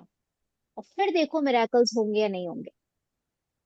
ठीक है, तो आपको भी वही बिलीफ सिस्टम रखना है कि वो करने वाली वो एनर्जी है, वो परम पिता परमात्मा की एनर्जी है। आप उसको रेकी माँ बोलो, परम पिता परमात्मा की एनर्जी बोलो, आप कृष्ण जी की एनर्जी बोलो, राम जी की एनर्जी बोलो, आचार्य श्री विद्यासागर जी महाराज की एनर्जी बोलो, किसी की भी बोलो, आपके बिलीफ सिस्टम से वो एनर्जी कनेक्ट होगी, वो आपकी बॉडी में आएगी, आपके हाथों से निकलेगी और आपका काम हो जाएगा।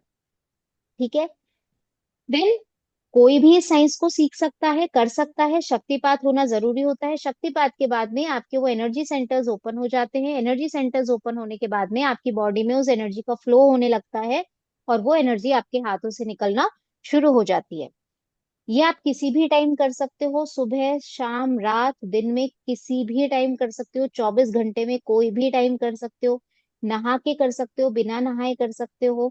ठीक है, आप ट्रैवल कर रहे हो, कार में हो, ट्रेन में हो, आपको सिर्फ हैंड्स फ्री लगाने हैं, आप वहां पे भी कर सकते हो।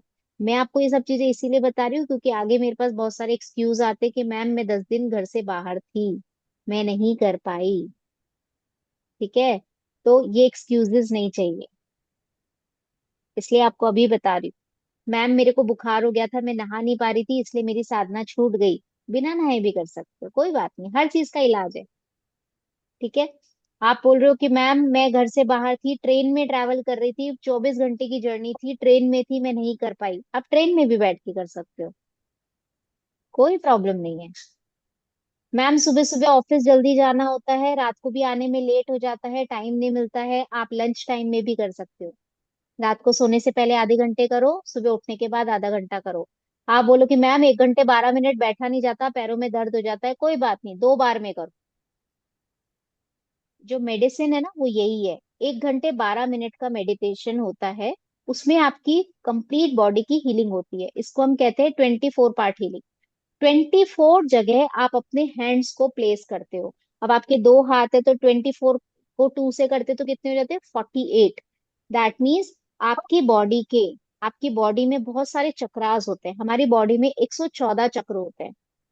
ठीक है, 114 में से बहुत सारे मिनी माइनर चक्रास भी होते हैं, कुछ बहुत छोटे होते हैं, वो तो नॉर्मली एनर्जी से वैसे ही क्लीन हो जाते हैं। कुछ चक्रास होते हैं उनको थोड़ा सा पुश देना पड़ता है, वो हो जाते हैं। और आपके जो मेन एनर्जी सेंटर्स होते हैं वो होते हैं 7। ठीक है, हमारी बॉडी के मेन एनर्जी सेंटर्स 7 होते हैं, वो सबसे बड़े चक्रास होते हैं। तो उन सबसे बड़े चक्रास की क्लीनिंग कब होती है? जब आपका शक्तिपात होता है। शक्तिपात में उन चक्रास की क्लीनिंग हो जाती है। अब आप एक चीज समझो कि एक बहुत बड़ी पानी की टंकी है, उसमें से बहुत सारे पाइप जा रहे हैं, ठीक है? किसी पाइप में कहीं पे कचरा फंसा है, किसी पाइप में कहीं पे कचरा फंसा है। और अभी स्टार्टिंग में तो क्या हो रहा है कि वो जो टंकी का जो मेन, जहां से पानी का फ्लो जा रहा है ना, वहीं पे कचरा फंसा हुआ था। तो शक्तिपात में वो कचरा सबसे पहले हटा दिया जाएगा जो टंकी का मेन कचरा है, ठीक है? फिर वो कचरा आगे जाएगा, आगे वाले को पुश करेगा। फिर वो पुश करते करते करते करते वो सारा का सारा कचरा बाहर निकल जाएगा। क्यों? क्योंकि आप वहां पर हैंड प्लेस कर रहे हो। ये 24 पार्ट हीलिंग है, उसमें आपको बोला जाता है अपने शोल्डर्स पे हाथ रखो। आप जब शोल्डर्स पे हाथ रखते हो तो शोल्डर्स के जो शोल्डर्स के जो मेन चक्रास हैं वो क्लीन होते हैं। उसके प्रभाव से जो आपके हाथों के अंदर जितने भी ब्लॉकेजेस होते हैं वो सब धीरे धीरे क्लीन हो जाते हैं। तो 21 डेज का जो प्रोसेस होता है वो बेसिकली आपकी सेल्फ हीलिंग का प्रोसेस होता है, ठीक है?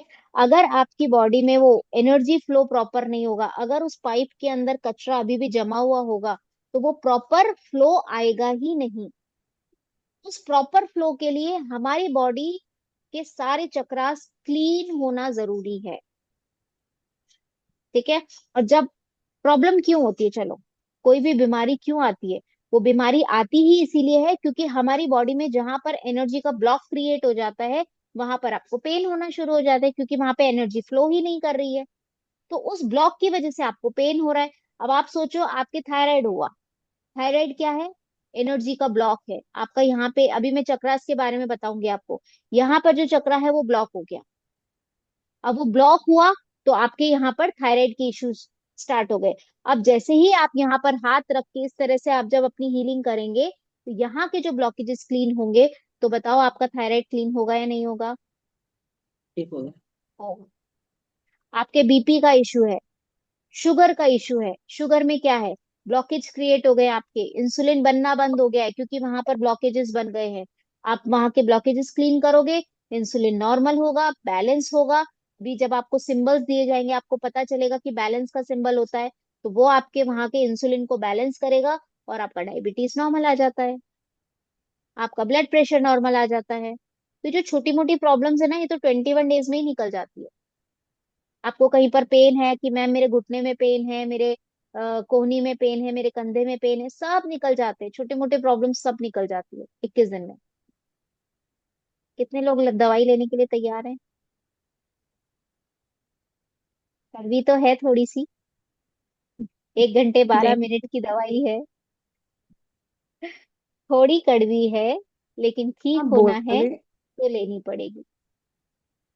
मैम, आप जो बोल रहे हो कि 1 घंटे 12 मिनट, तो वो कॉन्स्टेंटली, मतलब कंटिन्यूअसली 1 घंटा 12 मिनट, या हम कितना टाइम, दो टाइम में ब्रेकेज कर सकते हैं उसको? मैं आपको आधा आधा रास्ता दिया घंटा? ना, आप 2 बार में कर सकते हो, आधा आधा घंटा। ये वाला वो बहाना नहीं चलेगा कि मैम 1 घंटे 12 मिनट बैठा नहीं जाता मेरे से। नहीं नहीं कोई मैम, एक्चुअली बहाना नहीं है, जी।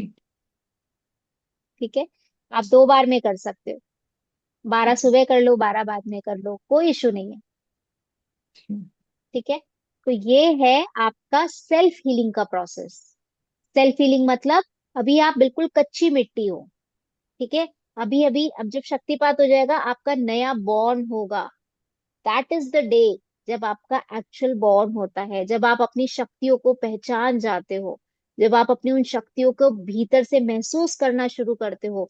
दैट इज द डे वो आपका न्यू बॉर्न होता है, ठीक है? तो अब नया बॉर्न है तो अभी आप बिल्कुल कच्ची सी सॉफ्ट सी मिट्टी हो। अब उसको पकना पड़ेगा, ठीक है? जब तक वो मिट्टी का घड़ा पकेगा नहीं, वो दूसरों को पानी नहीं पिला पाएगा। तो हमें इस मिट्टी को घड़ा बनाना है और उसको 21 दिन पकाना है, तपाना है, ठीक है?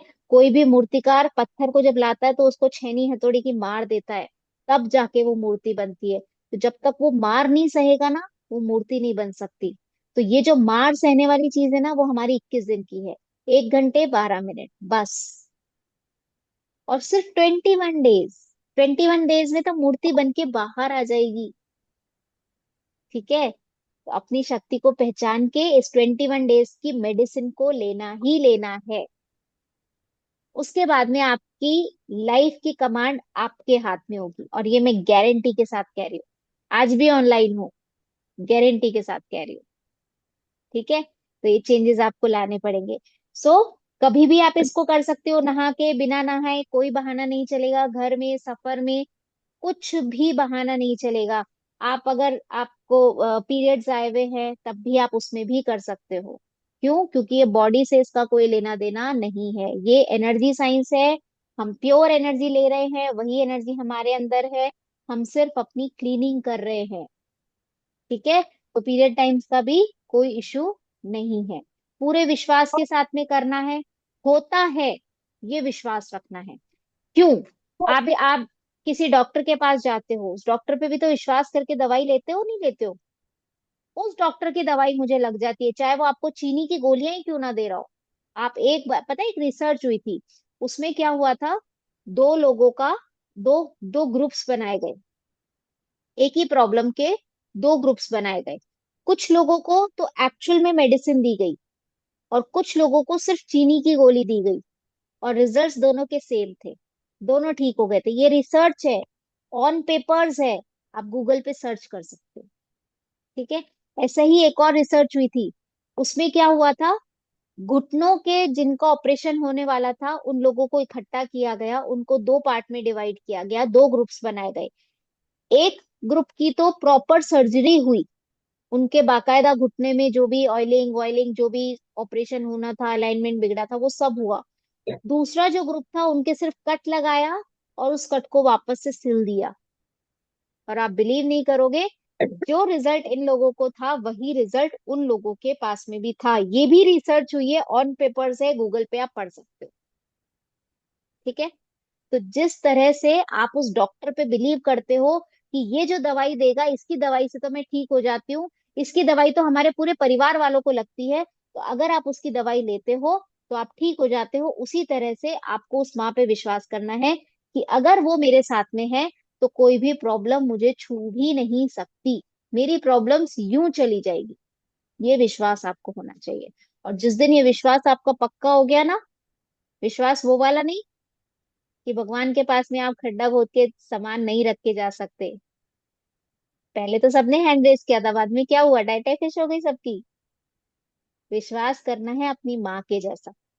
ठीक है, माँ को आप कभी भी, एनी टाइम, उनको याद करो बस। 21 दिन आप अपनी, मैं पूरा प्रोसेस समझाऊंगी आपको, सब चीजें बताऊंगी, स्टेप बाय स्टेप हमें करना क्या है। छोटा सा वीडियो भी भेजूंगी आपको, आपको याद रहेगा वो प्रोसीजर। सिर्फ और सिर्फ आपको अपनी माँ को डेली याद करना है, और 21 दिन के बाद में माँ हुई आपकी। ठीक है, चलो अब देखते हैं उपचार करना कैसे। टाइम वैसे हो गया है, तो ये वाला टॉपिक तो अभी हम नहीं देख पाएंगे।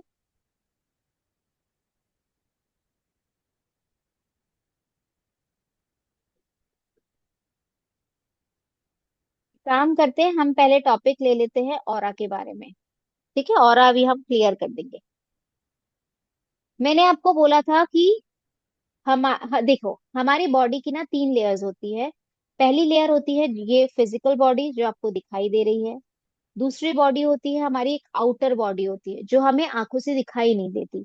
और तीसरी बॉडी होती है जो हमारी इनर बॉडी होती है, जिसको हम सूक्ष्म ऊर्जा कहते हैं, जिसको हम आत्मा कहते हैं। ठीक है, तो हमारी बेसिकली 3 बॉडीज होती है।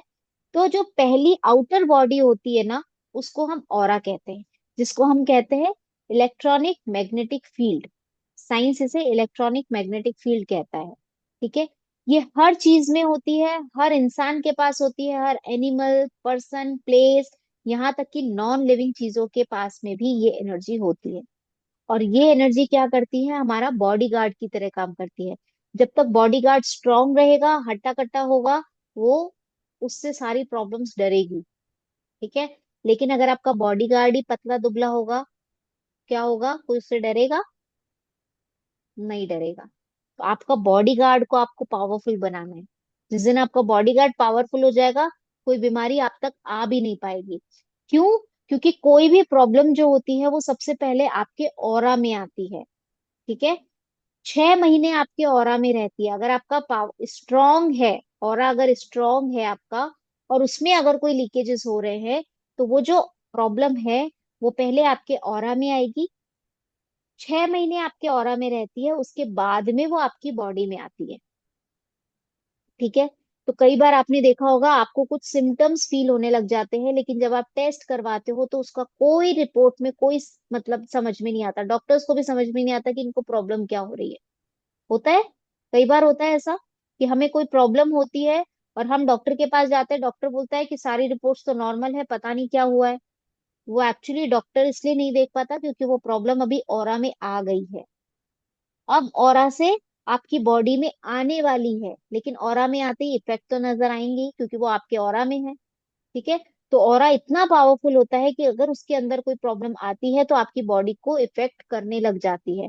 और यही रीजन होता है कि डॉक्टर्स को उस प्रॉब्लम का पता भी नहीं चलता, रिपोर्ट्स नॉर्मल आती है, और प्रॉब्लम कहाँ होती है, आपके ऑरा में होती है। सो 3 तरह की बॉडी होती है। एक आपका फिजिकल बॉडी जो आपको दिखाई दे रही है, एक आपकी इनर बॉडी, इनर बॉडी में आपकी वो सूक्ष्म ऊर्जा आ गई और आपके चक्रास आ गए। और जो आपकी आउटर बॉडी होती है वो होती है आपका ऑरा। आपने पुराने जैसे महावीर भगवान थे, आपने उनके पीछे भी देखा होगा एक बड़ा सा भामंडल लगा हुआ है ना। आपने गौतम बुद्धा के पीछे देखा होगा, एक येलो कलर की लाइट दिखाते हैं उनके पीछे, है ना। वो क्या है, वो उनका ऑरा होता है। ऑरा का काम क्या होता है, ऑरा जिसका जितना स्ट्रांग होता है, जितना वाइड होता है, वो ऑरा उसका बॉडी गार्ड होता है। ऑरा क्या करता है, ऑरा ऑरा के अंदर ना शक्तिशाली, जिसका जिसका भी ऑरा शक्तिशाली होता है, वो हेल्दी ऑरा उसकी शक्ति का प्रतीक होता है ना। और जिनका ऑरा जितना पवित्र होगा, जिनका ऑरा जितना स्ट्रांग होता है, उनकी उपस्थिति से लोग ठीक होने लग जाते हैं, उनके ऑरा के अंदर आकर के ही लोग ठीक हो जाते हैं। आपने गुरु नानक साहब की एक स्टोरी सुनी होगी कि एक छोटी सी बच्ची उनके सिर्फ कपड़े को टच करना चाहती थी। उसको ये पता चला था कि अगर आप उनका सिर्फ कपड़ा भी टच कर लेते हो तो आप हील हो जाते हो। तो बहुत भीड़ थी, गुरु नानक साहब वहां पे आए हुए थे, बहुत लोगों की भीड़ थी। वो बच्ची पैरों में से होती होती होती होती सिर्फ उनके पास में पहुंची थी। उन्होंने उसको, उस बच्ची ने उनको टच भी नहीं किया था, लेकिन उनको पता चल गया था कि कोई तो मेरे ऑरा के अंदर एंटर हुआ है जो मेरे ऑरा को टच करना चाहता है, उनको पता चल गया था। फिर जब उन्होंने वहां पे पूछा तो वो बच्ची खड़ी हुई, उसने बताया कि मैं आपको सिर्फ छूना चाहती थी, क्योंकि मैंने सुना है कि आपको छूने से प्रॉब्लम्स ठीक हो जाती है। तो सोचो, उन्होंने सिर्फ, उस बच्ची ने उनका टच भी नहीं किया था और उनको पता चल गया था कि उनको ऑरा में किसी ने एंट्री करी है, और वो बच्ची ठीक हो गई थी। तो ये होती है आपके ऑरा की पावर। ऑरा की पावर क्या होती है, जैसे आपके आपके एरिया में सपोज कोई साधु संत आते हैं, ठीक है, आप घर में बैठे हो, लेकिन आप टीवी पर उनको देख सकते हो, लेकिन फिर भी आप अपने आप उनकी तरफ खींचते चले जाते हो। नहीं, हम तो वहीं जाके उनका सत्संग सुनेंगे, हमें वहीं जाकर के अच्छा लगता है। क्यों? क्योंकि हमें उनके ऑरा के अंदर एक पॉजिटिव एनर्जी आती है। उनका ऑरा कोई छोटा मोटा थोड़ी ना होता, उनका ऑरा बहुत वाइड होता है, शहरों शहरों तक फैला हुआ होता है उनका ऑरा। और जैसे ही वो आपके प्लेस पर आते हैं तो आपका मन करता है, उनका ऑरा खींचता है आप लोगों को अपनी तरफ। और जिन लोगों का ऑरा मैच होता है वो अपनी अपने आप उनकी तरफ खींचे चले जाते हैं, और वहां इतनी भीड़ इकट्ठी हो जाती है कि वहां जो भी लोग जाते हैं उन सबको बहुत अच्छा फील होता है। ये है ऑरा की पावर। ठीक है। उनके पास मात्र बैठने से लोगों की हीलिंग हो जाती है, बिना बोले बिना छुए। और लोग इतना हल्का महसूस करते हैं, इतना पॉजिटिव महसूस करते हैं, दुख एकदम से गायब हो जाते हैं, उनका मन शांत हो जाता है। और कई लोग तो वहीं के वहीं ठीक भी हो जाते हैं, है ना। तो ये किसका कमाल है, ये उनके ऑरा का कमाल है। थोड़ा और कुछ पूछना चाह रहे हैं? तो ये उनके ऑरा का कमाल है। अब देखिए ऑरा कम और ज्यादा कैसे होता है। अभी मैं आपको ऑरा के बारे में और भी बताऊंगी, हम ऑरा को देख सकते हैं नहीं देख सकते, सारी चीजें बताऊंगी। अभी हम पहले देखते हैं कि ऑरा कम या ज्यादा कैसे होता है। देखो, ऑरा जो होता है वो होता है जब आप किसी ऐसे पर्सन के कांटेक्ट में आते हो जिनका ऑरा ऑलरेडी खराब है। ठीक है। ये यूनिवर्सल लॉ है कि energy attract same energy. Aura के अंदर जो एनर्जी है वो उसी तरह के लोगों को खींचेगी। आप देखोगे दो तरह के लोग आपस में बहुत अच्छे दोस्त होते हैं, क्योंकि उन दोनों की सोच मिलती है, उन दोनों की चर्या मिलती है। क्यों? क्योंकि उन दोनों के ऑरा मैच हो गया। हम कहते हैं ना इन दोनों का ऑरा मैच हो गया, इन दोनों की खूब पट रही है आपस में, वो एक जैसे लोग होते हैं। तो ऑरा किससे इफेक्ट करता है? सामने वाले के ऑरा से। इसीलिए हम क्या करते हैं, अपने ऑरा को प्रोटेक्ट करके रखते हैं। सामने वाला अगर नेगेटिव है और अगर आप उससे थोड़े से भी कमजोर हो, तो उसका ऑरा आपके ऊपर हावी होगा और आप भी नेगेटिव होते चले जाओगे। जैसे हम किसी की डेथ में जाते हैं, ठीक है, जब डेथ में जाते हैं वहां कितने लोग होते हैं जो रो रहे होते हैं, तकलीफ में होते हैं, उनको खोने का गम होता है। हम ऐसी जगह जाकर हम कैसे हो जाते हैं? जैसे कोई संसार से विश्वास ही उठ जाता है ना, हमारी सोच बदल जाती है। जो लोग शमशान में जाकर आते हैं उनकी सोच बिल्कुल बदल जाती है। कुछ क्षण के लिए तो उनको ऐसा लगता है कि भाई ये जीवन की सच्चाई है। मतलब आपके थॉट प्रोसेस इतना चेंज हो जाता है। और जैसे ही आप वहां से बाहर आते हो, आप वापस अपनी नॉर्मल लाइफ में आ जाते हो। क्यों? वहां के ऑरा की वजह से। आप उस तरह के ऑरा के अंदर हो। अब आप बोलोगे मैम कोई सामने किसी को शमशान में जलते हुए देखेगा तो ऑटोमेटिकली मन उनका खराब होएगा ही होएगा। फिर हॉस्पिटल में जाके क्या होता है? हॉस्पिटल में जाके क्यों आपका मन विचलित होता है? क्योंकि हॉस्पिटल में वही लोग आते हैं जो हाय मैं बीमार, हाय मैं बीमार, हाय मैं बीमार। इसीलिए हॉस्पिटल्स में जाकर के आपका मन विचलित हो जाता है ना। तो ऑरा क्या करता है? ऑरा सामने वाले की एनर्जी से आपका ऑरा इफेक्ट होता है। और यही रीजन होता है कि हम अपने ऑरा को लॉक करके रखते हैं। ये तो रही बाहर की बात। अब अंदर से कैसे ऑरा बेकार होता है हमारा?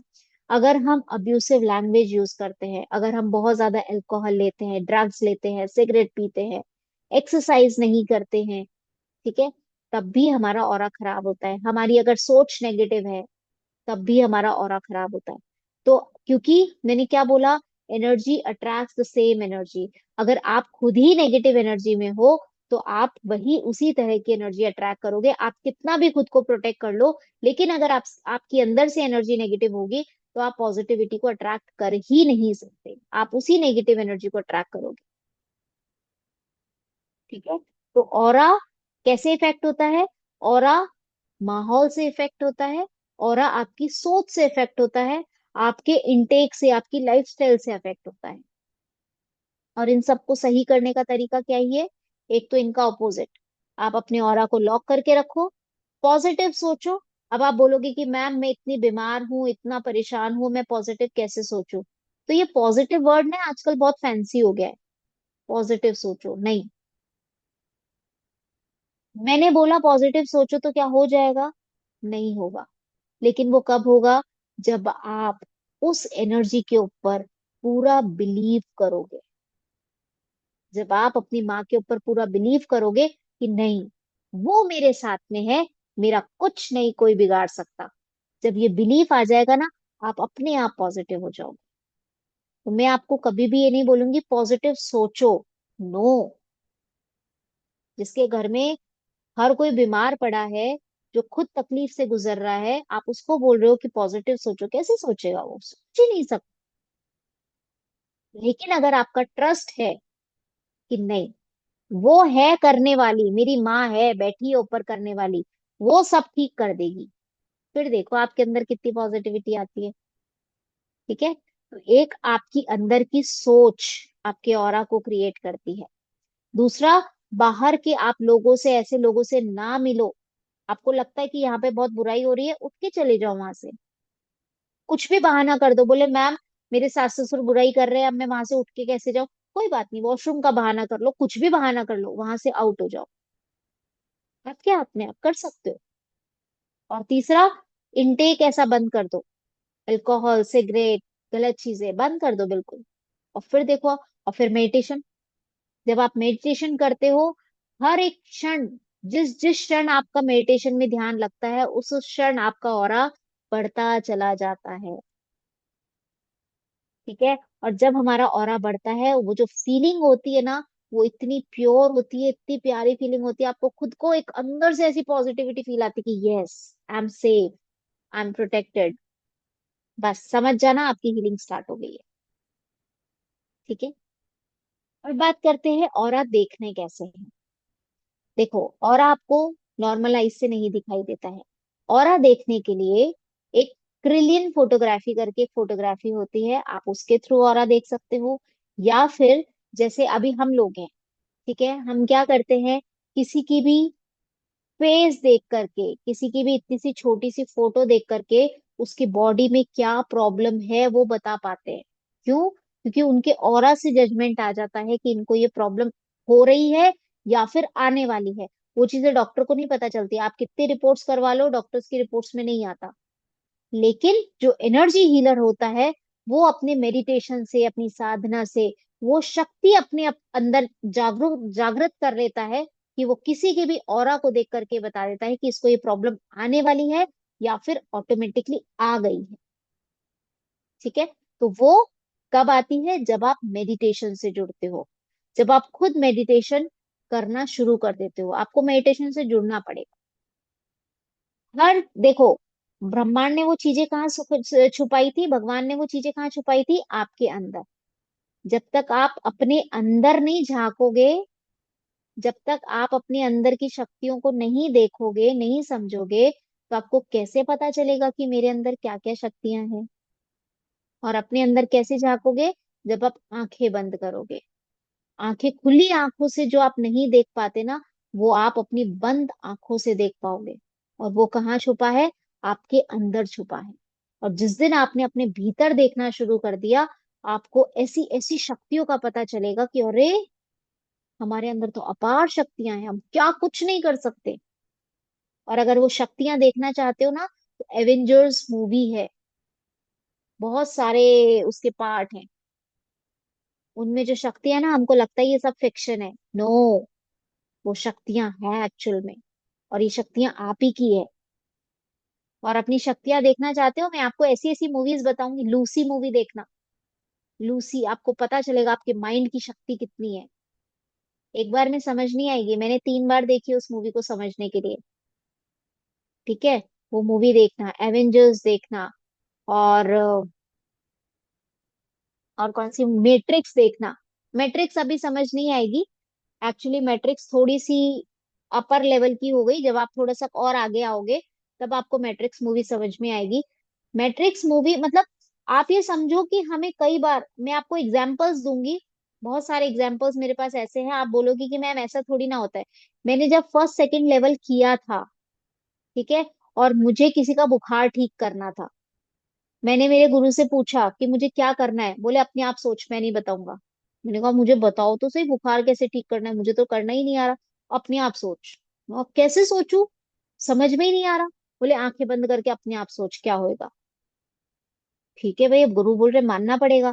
मैं बैठ गई, और बैठते ही मेरे सामने क्या आई? Washing machine. मैंने वॉशिंग मशीन में उस पर्सन को उठाया, वॉशिंग मशीन में डाला, उसको धोया। मैंने वो बटन चलाया, वो उसमें बढ़िया मस्त घूम रहा है। और फिर मैंने देखा कि वो पानी ड्रेन हो गया, काला काला काला काला पानी ड्रेन हो गया, और वो ड्रेन पाइप में गया। और वो जो इंसान था जिसकी हीलिंग करी थी, वो खड़ा हो गया, एकदम सफेद चमचमाता हुआ एकदम खड़ा हो गया, और उसकी हीलिंग हो गई। मैंने 3 मिनट 4 मिनट बाद में उसको फोन किया कि अभी कैसा है बुखार? बोले बुखार उतर गया।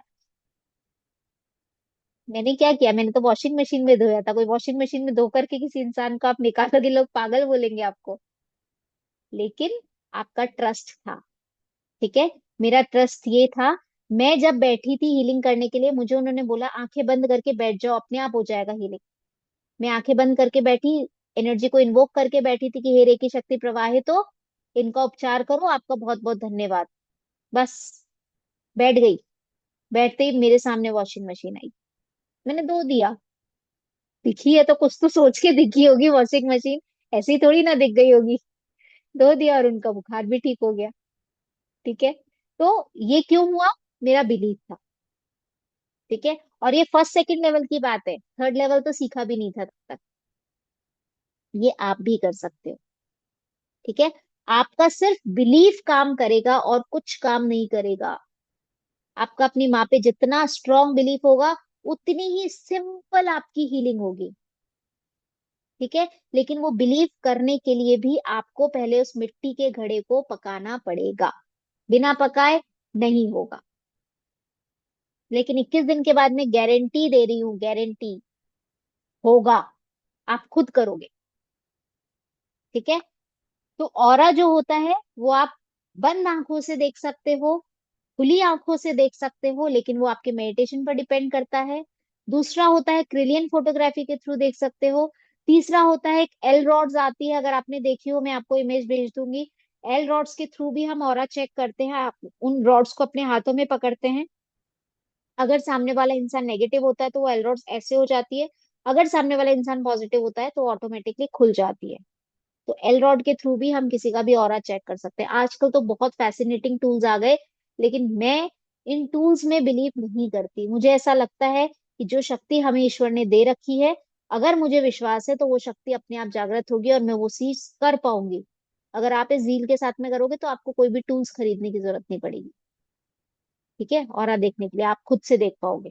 और ऑरा तो आप अभी भी देख सकते हो, हाथ अपना ऊपर करो, सफेद जहां पर आपकी सफेद दीवार है इस तरह से अपने अंगूठे को देखो, 2 मिनट गेज करो अपने अंगूठे को, देख कर करके देखो, अपनी दीवार की तरफ ऐसे अंगूठे को करके देखो, सफेद होना चाहिए बैकग्राउंड, करके देखो, दिखाई देता है क्या कुछ? देखो अपने अंगूठे को।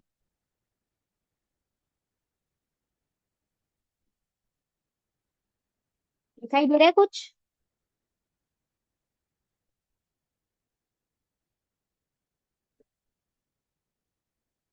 किसी को दिखाई दे रहा है कुछ?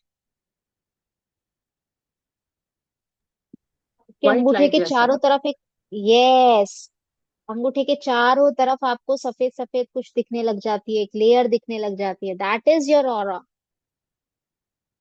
ठीक है। तो जब आप धीरे धीरे मेडिटेशन से जुड़ते हो, साधना करते हो, तो वो लेयर जो है वो आपको क्लियर दिखने लग जाती है, फिर उस लेयर्स में कलर्स दिखने लग जाते हैं, और हर ऑरा का एक मतलब होता है। ठीक है। लाइट के जैसा दिखता है कि आपके अंगूठे के चारों तरफ एक लाइट आ गई है, दैट इज योर ऑरा। और हर चीज का ऑरा होता है। और मैं आपको ऑरा की अगर इमेजेस दिखाऊं,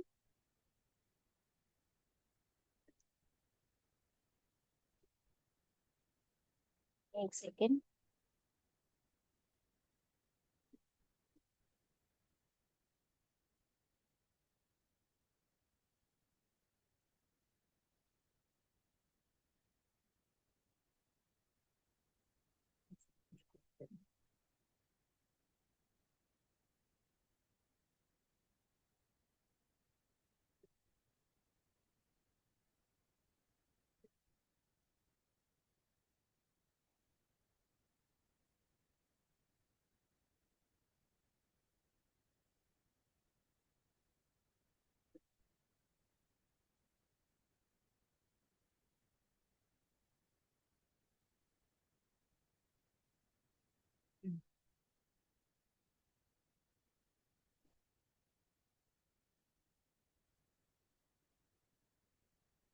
देखो, ये इमेज आप लोगों को दिखाई दे रही है? एक इमेज दिखाई दे रही है आप लोगों को? बहुत सारे कलर्स है इसके अंदर, दिख रही है हाँ या ना तो बताओ।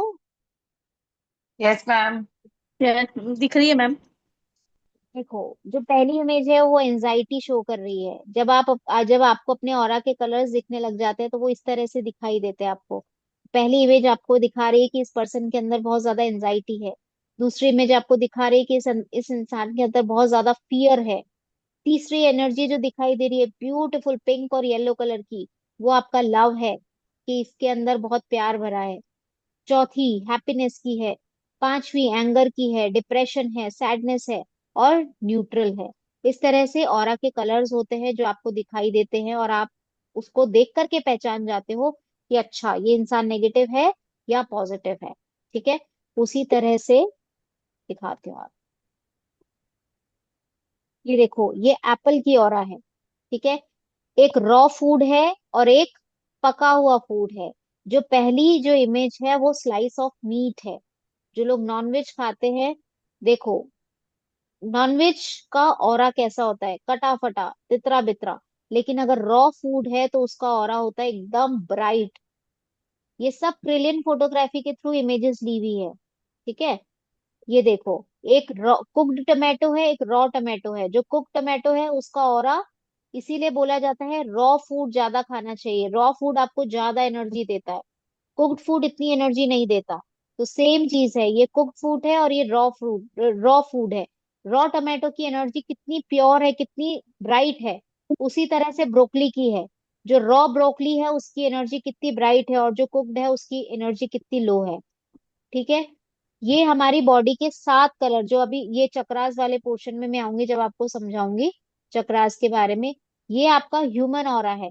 जो मैंने आपको बोला कि जो लोग मेडिटेशन करते हैं उनका ऑरा बढ़ने लगता है, धीरे धीरे बैलेंस होने लगता है।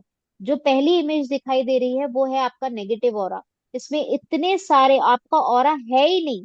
तो सोचो अब इनमें से बीमारी कितनी जल्दी से आपके अंदर आ सकती है, क्योंकि उसको प्रोटेक्ट करने वाली कोई चीज नहीं है। लेकिन अगर आप सेकंड इमेज देखोगे तो उसके बॉडी के चारों तरफ एक बॉडी गार्ड है। ये आपकी बॉडी को गार्ड कर रहा है। ठीक है। ये आपका ऑरा है। और जब हम धीरे धीरे मेडिटेशन करना स्टार्ट कर देते हैं, ये ऑरा और दूर दूर तक फैलना शुरू हो जाता है, बढ़ने शुरू हो जाता है। ठीक है। एक सेकंड।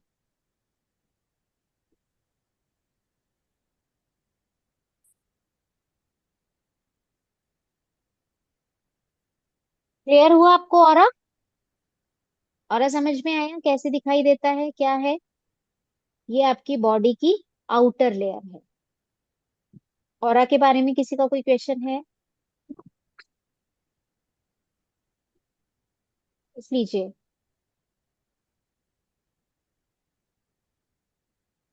क्लियर है? आज के टॉपिक्स क्लियर है आपको? सब कुछ समझ में आया? कल हम लोग आगे चलेंगे। कल हम लोग चक्रास के बारे में पढ़ेंगे, कल हम लोग सिंबल सीखेंगे। ठीक है। और कोशिश करेंगे परसों हम अपना कोर्स कंप्लीट कर लें, और परसों अट्यूनमेंट हो जाए। तो देखते हैं कितना बचता है, उसके अकॉर्डिंग है। 4 या 5 का मैं दिन टारगेट लेके चलती हूँ। कभी 4 दिन में खत्म हो जाता है, कभी 5 दिन में खत्म हो जाता है। तो मुझसे कल किसी ने पूछा था मैम कितने दिन का है, कितने घंटे का, इसीलिए मैंने बोला था मेरे पास कोई टाइम फिक्स नहीं है। जितना होगा देने के लिए मैं देती रहूंगी। जब तक मुझे लगेगा नहीं कि हाँ क्लास को सबको समझ में आ रहा है, रटवा देती हूँ मैं। आपको पीडीएफ खोलने की जरूरत नहीं पड़ेगी। ठीक है। तो कल हम सिंबल्स समझेंगे। कल कॉपी पेन लेके बैठिएगा। और बस। और आपके कोई क्वेश्चंस है तो आप पूछ सकते हो, अभी नहीं है तो बाद में लिख करके भी पूछ सकते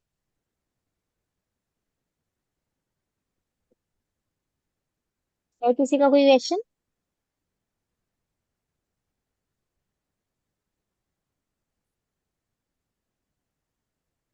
है हाँ, नहीं है, जवाब तो दो ही। श्वेता हाँ जी। श्वेता दी, क्या ऑरा वीक स्ट्रांग होते रहता है, कलर भी चेंज होते रहता है या एक स्टेबल रहता है? कलर चेंज होता रहता है, लेकिन वो टेम्परेरी होता है। अगर आप मेडिटेशन से जुड़ जाते हो तो वो टेम्परेरी चेंज होता है, और इमीडिएटली वापस उसी अपने फॉर्म में आ जाता है। अच्छा, वो मोटा पतला भी होते रहता है, आई मीन। बिल्कुल। बिल्कुल। मैंने बोला ना, ऑरा आपके इमोशंस पे बहुत ज्यादा इफेक्ट होता है। अभी आपको गुस्सा आ रहा है, आपका ऑरा एकदम से रेड हो जाएगा। लेकिन जब हम इस साइंस को समझ जाते हैं, हमें ये भी पता चल जाता है कि ये एनर्जी साइंस है।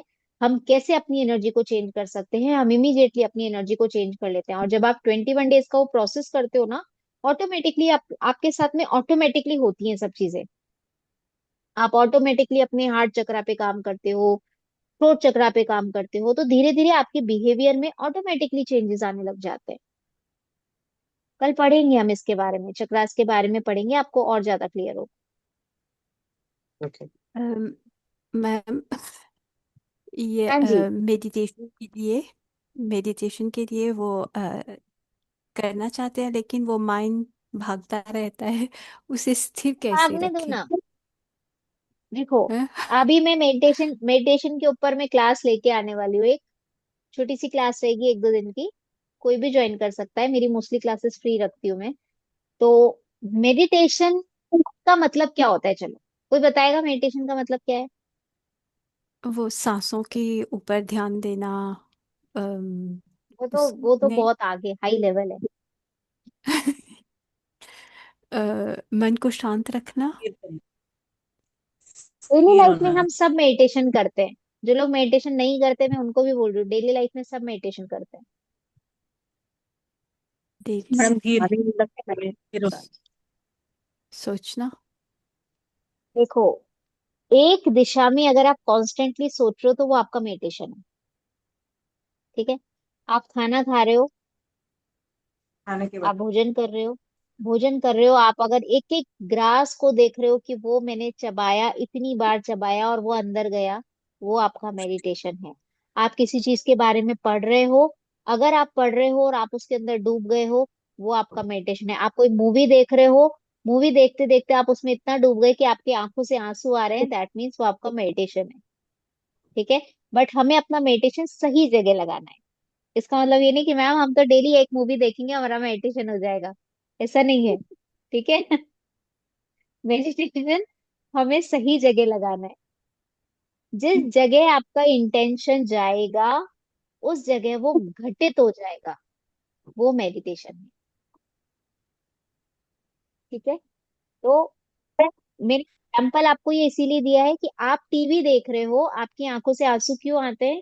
क्योंकि आप उस कैरेक्टर को जीना शुरू कर देते हो, आप उसके इमोशंस से कनेक्ट हो जाते हो, आप उसके इमोशंस फील करने लग जाते हो, और आपकी भी आंखों से आंसू बहने लग जाते हैं। क्यों? क्योंकि उसकी एनर्जी और आपकी एनर्जी एक हो गई। तो जिस समय आप जिस चीज के बारे में सोच रहे हो, उसकी एनर्जी और आपकी एनर्जी एक हो गई, बस ध्यान घटित हो गया। ठीक है। अब आप बोलोगे कि मैम विचार इधर उधर भागते हैं, मन मन नहीं लगता, कोई बात नहीं। अभी आपका ध्यान विचारों की तरफ जा रहा है। जितना ये आएंगे ना, आने दो, वापस से खींच के उसे अपने मेडिटेशन पे लाओ। कितने दिन होगा? 18 दिन, 20 दिन, 21 दिन, 22 दिन, 1 महीना, 2 महीना, तीसरे महीने से आपका ध्यान घटित होने लग जाएगा। क्योंकि जो आना था ना, वो आके सब निकल गया, छोड़ दिया आपने सब। ठीक है। तो जब आप रेगुलर करते रहते हो, तो वो थॉट्स भी अपने आप आना बंद हो जाते हैं, क्योंकि उनको जितना इतना तो आपका दिमाग सोच भी नहीं सकता जितने थॉट्स आ गए मेडिटेशन के टाइम पे। आप बोलोगे कि मैम दिन भर में इतने थॉट्स नहीं आते जितने मेडिटेशन के टाइम पे थॉट्स आते हैं। आते हैं, आने दो। ठीक है। आपको लग रहा है कि आप मेडिटेशन में हो, लेकिन आप जा रहे हो, जा रहे हो, जा रहे हो, जा रहे हो, पकड़ के वापस लेके आओ। फिर आप भाग रहे हो, भाग रहे हो, भाग रहे हो, फिर पकड़ के लेके आओ। फिर भाग रहे हो, भाग रहे हो, भाग रहे हो, फिर पकड़ के लेके आओ। कोई बात नहीं, शुरू शुरू में होगा ऐसा, धीरे धीरे आप भागना बंद कर दोगे।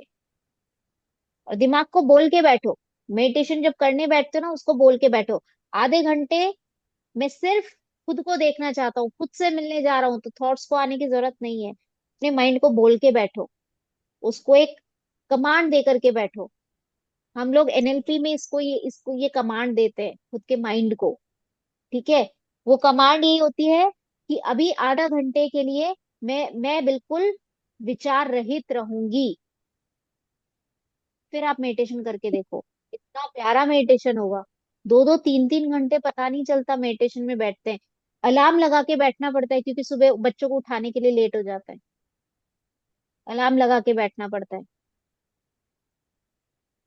ध्यान अपने आप घटित होगा।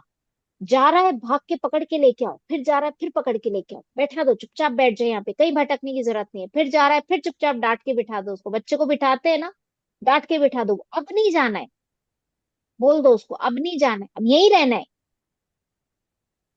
अपने आप होने लग जाएगा ध्यान। ठीक है। Any other question?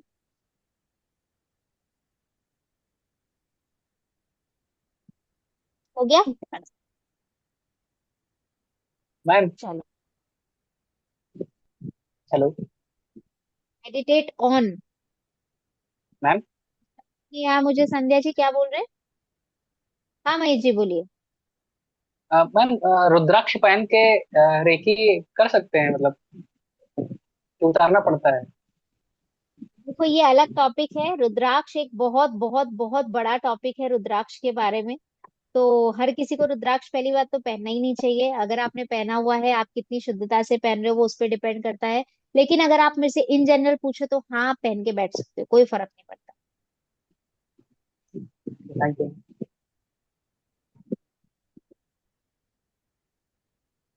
क्या लिखा आपने? जो भी पूछ रहे हैं मेरे से पूछ लीजिए।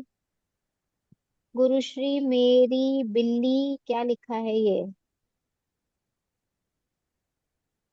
समझ नहीं आ रहा है। मेरी बिल्ली हस्बैंड एंड वाइफ के बीच में सोती है। बिल्ली, सही पढ़ रही हूँ क्या मैं? सोने तो सो रही है तो।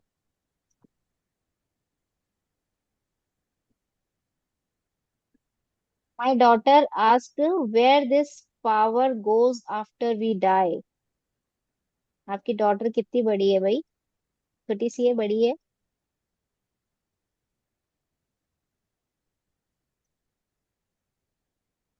आई have pain on right buttocks will you teach? Shweta di, हाँ जी। मेरी डॉटर मेरे साथ ही बैठी हुई है, शी इज 25 years old। उसको ये ऑरा का टॉपिक बहुत ही इंटरेस्टिंग लगता है, तो मैंने उसको बुलाया था सुनने के लिए। तो जब ओके। मैंने उसको कल रेकी के बारे में बताया, तो वो बोल रही थी कि इतना हीलिंग, जब इतनी पावर अपने हाथ में आती है, और अगर हम मर जाते हैं तो फिर क्या नेक्स्ट जन्म में फिर से उस पावर को सीखना पड़ता है?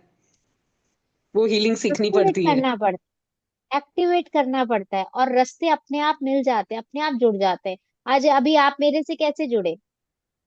यूनिवर्स ने निमित्त बनाया है ना। जब आपका कर्मा बैलेंस हुआ तो यूनिवर्स ने अपने आप निमित्त बनाया, आपको खींच करके बिठा दिया इस क्लास में। आप अपने आप थोड़ी ना आए हो। देखो, जो भी हमारा ज्ञान है वो हमारी आत्मा के साथ रहता है, हमारा कर्मा हमारी आत्मा के साथ रहता है। जब हम नेक्स्ट बर्थ लेते हैं तो वो ज्ञान भी हमारे साथ में जाता है। लेकिन अभी हमारे अंदर वो शक्तियां जागृत नहीं हुई है कि हम यहाँ बैठे बैठे अपना पास्ट फ्यूचर सब देख ले। उसको जागृत करना पड़ता है। आकाशिक रिकॉर्ड के बारे में आपने सुना होगा, आपने पास्ट लाइफ के बारे में सुना होगा। ये वो साइंस है जिसको आपने उसका बटन स्विच ऑन किया। अब आप बैठ करके पास्ट लाइफ देख सकते हो, अब आप बैठ करके फ्यूचर लाइफ देख सकते हो, अब आप बैठ करके किसी के भी पास्ट की कोई सी भी लाइफ देख सकते हो। तो उसका आपको स्विच ऑन करना पड़ा, एक बार तो स्विच ऑन करना पड़ेगा।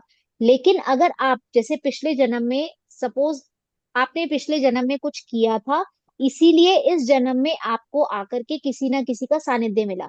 अब चलो मैं अगर बात करूं, मैं एज नहीं बताऊंगी अपनी, बट ठीक है, मैं जितनी भी एज की हूँ, ठीक है, लाइफ ने मुझे अब जा करके रेकी से कनेक्ट किया। और मेरी डॉटर का क्या? वो तो 7 साल की थी जब से रेकी जानती है। उसने पिछले जन्म में वो किया था, मैं उसकी निमित्त बनी कि वो 7 साल की एज में इस साइंस को सीखे और अप्लाई करना स्टार्ट कर दे। वो उसका आज का कर्मा नहीं है, वो उसका पास्ट लाइफ का कर्मा है, वो पहले से करके आई है, इसीलिए वो मेरे पास में आई है। ठीक है। सोल कनेक्शन एक टॉपिक होता है। सोल कनेक्शन जब आप समझोगे तो आपको ये टॉपिक बहुत अच्छे से क्लियरली समझ में आएगा कि कैसे सोल सोल को चुनती है कि मुझे इसके पास में जाना है। वो सोल खुद डिसाइड करती है कि मुझे इसके पास में जाना है। और वो कैसे डिसाइड होता है? उसके कर्मा से डिसाइड होता है। ठीक है। जैसे आपको एक और एग्जाम्पल बताती हूँ। एक बार कपल थे, ठीक है, लव, उनका अफेक्शन था दोनों का आपस में। तो 7 साल का उनका रिलेशनशिप था। फीमेल को जब पता चला कि भाई अब शादी करने के लिए आ रहे हैं, तो जो उसका बॉयफ्रेंड था उसने उसको बताया कि देख अब हम शादी कर रहे हैं, लेकिन एक बात है जो मैं तेरे को बताना चाहता हूँ। बोले क्या बात है? तो बोले कि मेरी माँ को पैरालिसिस है, तो तुझे उनकी सेवा करनी पड़ेगी। तो उसने बोला भाई ये सेवा वेवा मुझसे नहीं होगी। और उसने क्या किया, वो रिश्ता खत्म कर दिया, दोनों अपनी अपनी लाइफ में आगे मूव हो गए। 7 साल बाद में उसकी माँ एक्सपायर हो गई। ठीक है। 8वें 9वें साल में वो लोग वापस से मिले एक जगह पर। जब वो आपस में मिले, एक दूसरे को देखा, उसने अपने आप को इंट्रोड्यूस किया कि भाई ये मेरी डॉटर है और ये बाय बॉर्न पैरालाइज्ड है। जिस लड़की ने उस कर्मा को भुगतने से मना कर दिया था, वो फिर भी 7 साल ही भुगतना पड़ता उसको। लेकिन अब जो बच्चा उसके साथ में है, जो बचपन से पैरालाइज्ड है, उसकी सेवा तो अब नकार के बताए वो नहीं बता नकार सकती। ये उसका कर्मा था कि वो उस बच्ची को वहां पर खींच के लाया। और वो जो बच्ची की सोल थी वो उसको उसने उसको डिसाइड किया कि वो उसके पास में जाएगा। एक्चुअली अभी आप लोग कंफ्यूज रहोगे, ये बहुत मतलब थोड़ी सी अलग लेवल का टॉपिक है। बट जब हम सोल कनेक्शन ये समझते हैं तो उस टॉपिक में बहुत क्लियरली समझाया जाता है कि कैसे सोल एक दूसरी सोल को कनेक्ट करती है। तो जो हमारी सोल के अंदर जो फीड होता है ना, वो सोल को सोल के अंदर फीड होता है। जब वो अपना नेक्स्ट बर्थ लेते हैं उसको स्विच ऑन करना पड़ता है बस। अब आपने पूछा ना कि मैम मेरे हाथों में सेंसेशन नहीं होता, किसी किसी के हाथों में बहुत अच्छे से सेंसेशन होता है। वो वही उसके कर्मा की वजह से है। उसने पास्ट लाइफ में इतनी साधना कर चुका कि वो अब इस लेवल पे पहुंच गया। और किसी किसी ने अपनी यहाँ से शुरुआत करी है तो उनको, चाहे वो ग्रैंड मास्टर होकर के भी मर भी जाएंगे तब भी उनको हाथों में सेंसेशन नहीं होता। और कुछ जो अभी आज की तारीख में उनको सेंसेशन फील हो रहा है, चाहे वो आज अभी 30 साल की क्यों ना हो। तो उसका रीजन यही है कि उन्होंने अपनी पास्ट लाइफ में उस चीज को किया था। अब वो सिर्फ अपना स्विच ऑन करने के लिए आपसे निमित्त बन करके मिले हैं बस। ठीक है, तो वो कैरी फॉरवर्ड होता रहता है, वो ज्ञान कभी खत्म नहीं होता। मैडम, हाँ जी। मैम, हाँ जी, बोलिए बोलिए सोनू जी बोलिए। मैम, मुझे ऐसा होता है कि यानी जब भी मैं मेडिटेशन में बैठती हूँ मुझे इतना सेंसेशन होता है पैरों में, हाथों में, सब में। ऐसा लगता है कि उठ के चले जाओ। तो उस समय क्या करें? कोई बात नहीं, आप अपने हाथ पैरों को और हिला लो मुझे खूब। जैसे अच्छा, बोलिए बोलिए। यानी ऐसा लगता है कि कोई चीज ऐसी खींच रही है। अ, और मुझे एकदम यानी ये होता है कि बस अब उठ के भागो, मेडिटेशन में बैठो मत। और यानी बहुत देखो, अलग सेंसेशन होते हैं। तो कितने टाइम से मेडिटेशन कर रहे हो? तो बहुत दिनों से, करीब पहले 5-10 मिनट से स्टार्ट किया, और अभी यानी 30 मिनट्स, यानी मैं अभी भी बैठे बैठे कर सकती हूँ। ऐसा कोई ये नहीं है मेरा टाइमिंग। देखो, शुरू शुरू में अगर ये चीजें होती है दैट मीन्स आपकी क्लीनिंग हो रही है। ठीक है, आपके पैरों में आपके हाथों में जितने भी ब्लॉकेजेस है वो सब रिलीज होते हैं, वहां पे एनर्जी खाली होती है तो वो सेंसेशन हम लोग को फील होते हैं। ठीक है, जब आप अभी भी 21 दिन की भी जब आप मेडिटेशन करोगे तो किसी किसी को होता है कि शुरू शुरू में उनको प्रॉब्लम होती है कि मैम बहुत कमर में दर्द हो रहा है, मैम हाथों में बहुत दर्द होने लगा है। किसी किसी को फीवर भी आ जाता है, लेकिन घबराने वाली बिल्कुल भी बात नहीं है, डरने वाली बात नहीं है। ये सब एक क्लीनिंग का प्रोसेस है। किसी किसी को फील होता है, किसी किसी को नहीं होता। क्यों? क्योंकि ये जो एनर्जी होती है हाई होती है।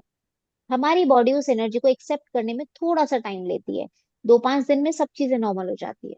तो बिल्कुल भी घबराने की जरूरत नहीं कि मैं, कई लोग बोलते हैं कि मैम मैंने तो इसलिए छोड़ दी, मुझे डर लग गया था क्योंकि मेरे साथ में तो मेरी तबीयत ही खराब हो गई थी हीलिंग करने से। ऐसा नहीं होता। डरने की बिल्कुल भी जरूरत नहीं है, घबराने की जरूरत नहीं है। कुछ भी प्रॉब्लम हो मुझे फोन करो, कोई प्रॉब्लम नहीं है, मैं आपको हील करूंगी। लेकिन किसी के साथ अगर ये प्रॉब्लम होती है तो आप समझ जाना आपकी क्लीनिंग प्रोसेस चल रहा है। 2-3 दिन रहेगा, चौथे दिन से ठीक हो जाएगा। तो अगर शुरू में ये चीजें हम होती है लेकिन तो मेरे होने दीजिए। अभी मैं कम से कम, मुझे लगता है कि मैंने 3-4 साल पहले से ही स्टार्ट किया है मेडिटेशन। थोड़ा थोड़ा लेवल पर करती थी, पहले 5 मिनट फिर 10 मिनट ऐसे बढ़ा है। तो अभी तो मैं यानी मेरे को जैसे भी कुछ टेंशन रहती है या कुछ रहता है तो मैं मेडिटेशन में बैठकर ये कर लेती हूँ, तो थोड़ा शांत हो जाती है, उसमें कोई ये नहीं। लेकिन कुछ कुछ ना, मैं जैसे आपने मॉर्निंग का अट्यूनमेंट मेडिटेशन किया कर, था पहले? आपने अट्यूनमेंट लिया हुआ था पहले, तब से वैसे कर रहे हो या अपने मन से कर रहे थे? अपने मन से जैसे ये चल रहा है वैसे, सिंपली। देखो क्या होता है, जब हम रेगुलर मेडिटेशन करने लगते हैं तो बिना अट्यूनमेंट के भी आपकी एनर्जी अलाइन होना शुरू हो जाती है। ठीक है, अब वो कितने टाइम में होती है वो आप पे डिपेंड करता है कि आप कितनी शिद्दत से मेडिटेशन कर रहे हो। तो मैंने क्या बोला, जब हम अभी हम क्या करेंगे, अट्यूनमेंट के बाद अपना मेडिटेशन स्टार्ट करेंगे तो आपको तुरंत वो रिजल्ट्स दिखना स्टार्ट हो जाएंगे। लेकिन जब आप रेगुलर खुद से मेडिटेशन करना स्टार्ट करते हो तो आपको उस जो शक्तिपात वाला टाइम है ना, वहां से वहां तक पहुंचने में आपको टाइम लगा। अब आप ये मानो यहाँ से आपकी हीलिंग स्टार्ट हुई है, यहाँ से यहाँ तक तो आप उस जगह पहुंचे हो। यहाँ से अब आपकी हीलिंग शुरू हुई है। तो आप बोलोगे कि मैम 4 साल से, तो 3 साल आपने सिर्फ उस अपने उस शक्तिपात वाले प्रोसेस को किया है। 21 दिन साधना करी ना उन्होंने, डॉक्टर मीका उसने 21 दिन साधना करी। अब हमने उस 21 दिन के प्रोसेस को 1 घंटे का कर दिया। 1 घंटे बाद एक घंटे पहले आप कुछ थे और एक घंटे बाद में अब आप कुछ होंगे, तो टाइम कम हो गया ना।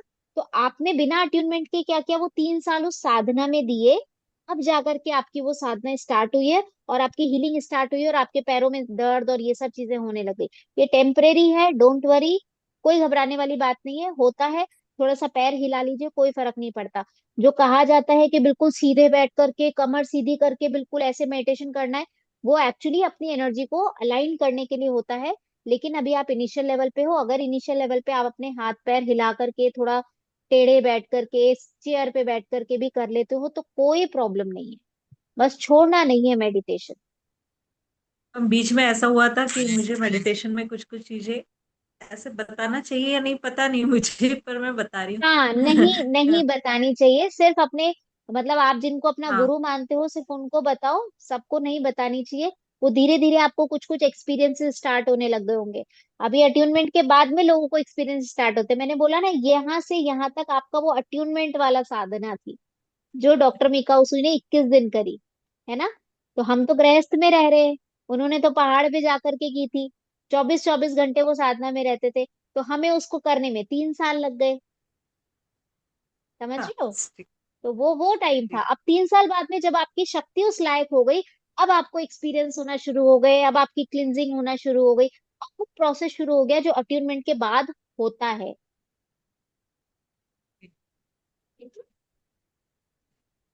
Thank you. Any other question, हो गया।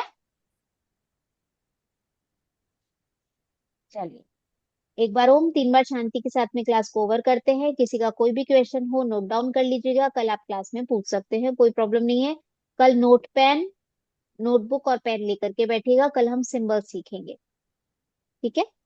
चलिए, हाथ जोड़ लीजिए, लंबी गहरी सांस लीजिए। ओ,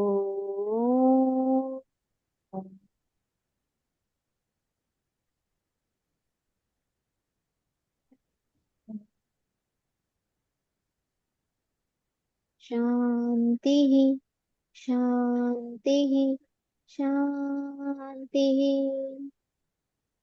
हे मेरे परमपिता परमात्मा, हे ब्रह्मांडी ऊर्जा, ब्रह्म ऋषियों की ऊर्जा, मेरे गुरुओं की ऊर्जा, मेरे एंजल्स की ऊर्जा, आप सभी का बहुत बहुत धन्यवाद, धन्यवाद, धन्यवाद। जितने लोग क्लास में उपस्थित हुए हैं उन सबका, उनके परिवार का, उनके माता पिता का, मेरे परिवार का, मेरे माता पिता का और मेरा भी बहुत बहुत धन्यवाद, धन्यवाद, धन्यवाद। आत्मा प्रणाम सभी को। जय जिनेन्द्र, जय श्री कृष्णा, राधे राधे, गुड नाइट। चलिए, कल मिलते हैं 9 बजे, ठीक है। कोई भी क्वेश्चन हो नोट डाउन कर लीजिएगा। आत्मा प्रणाम सभी को। जय Jinendra, bye bye, good night. आत्मा प्रणव। आत्मा प्रणाम।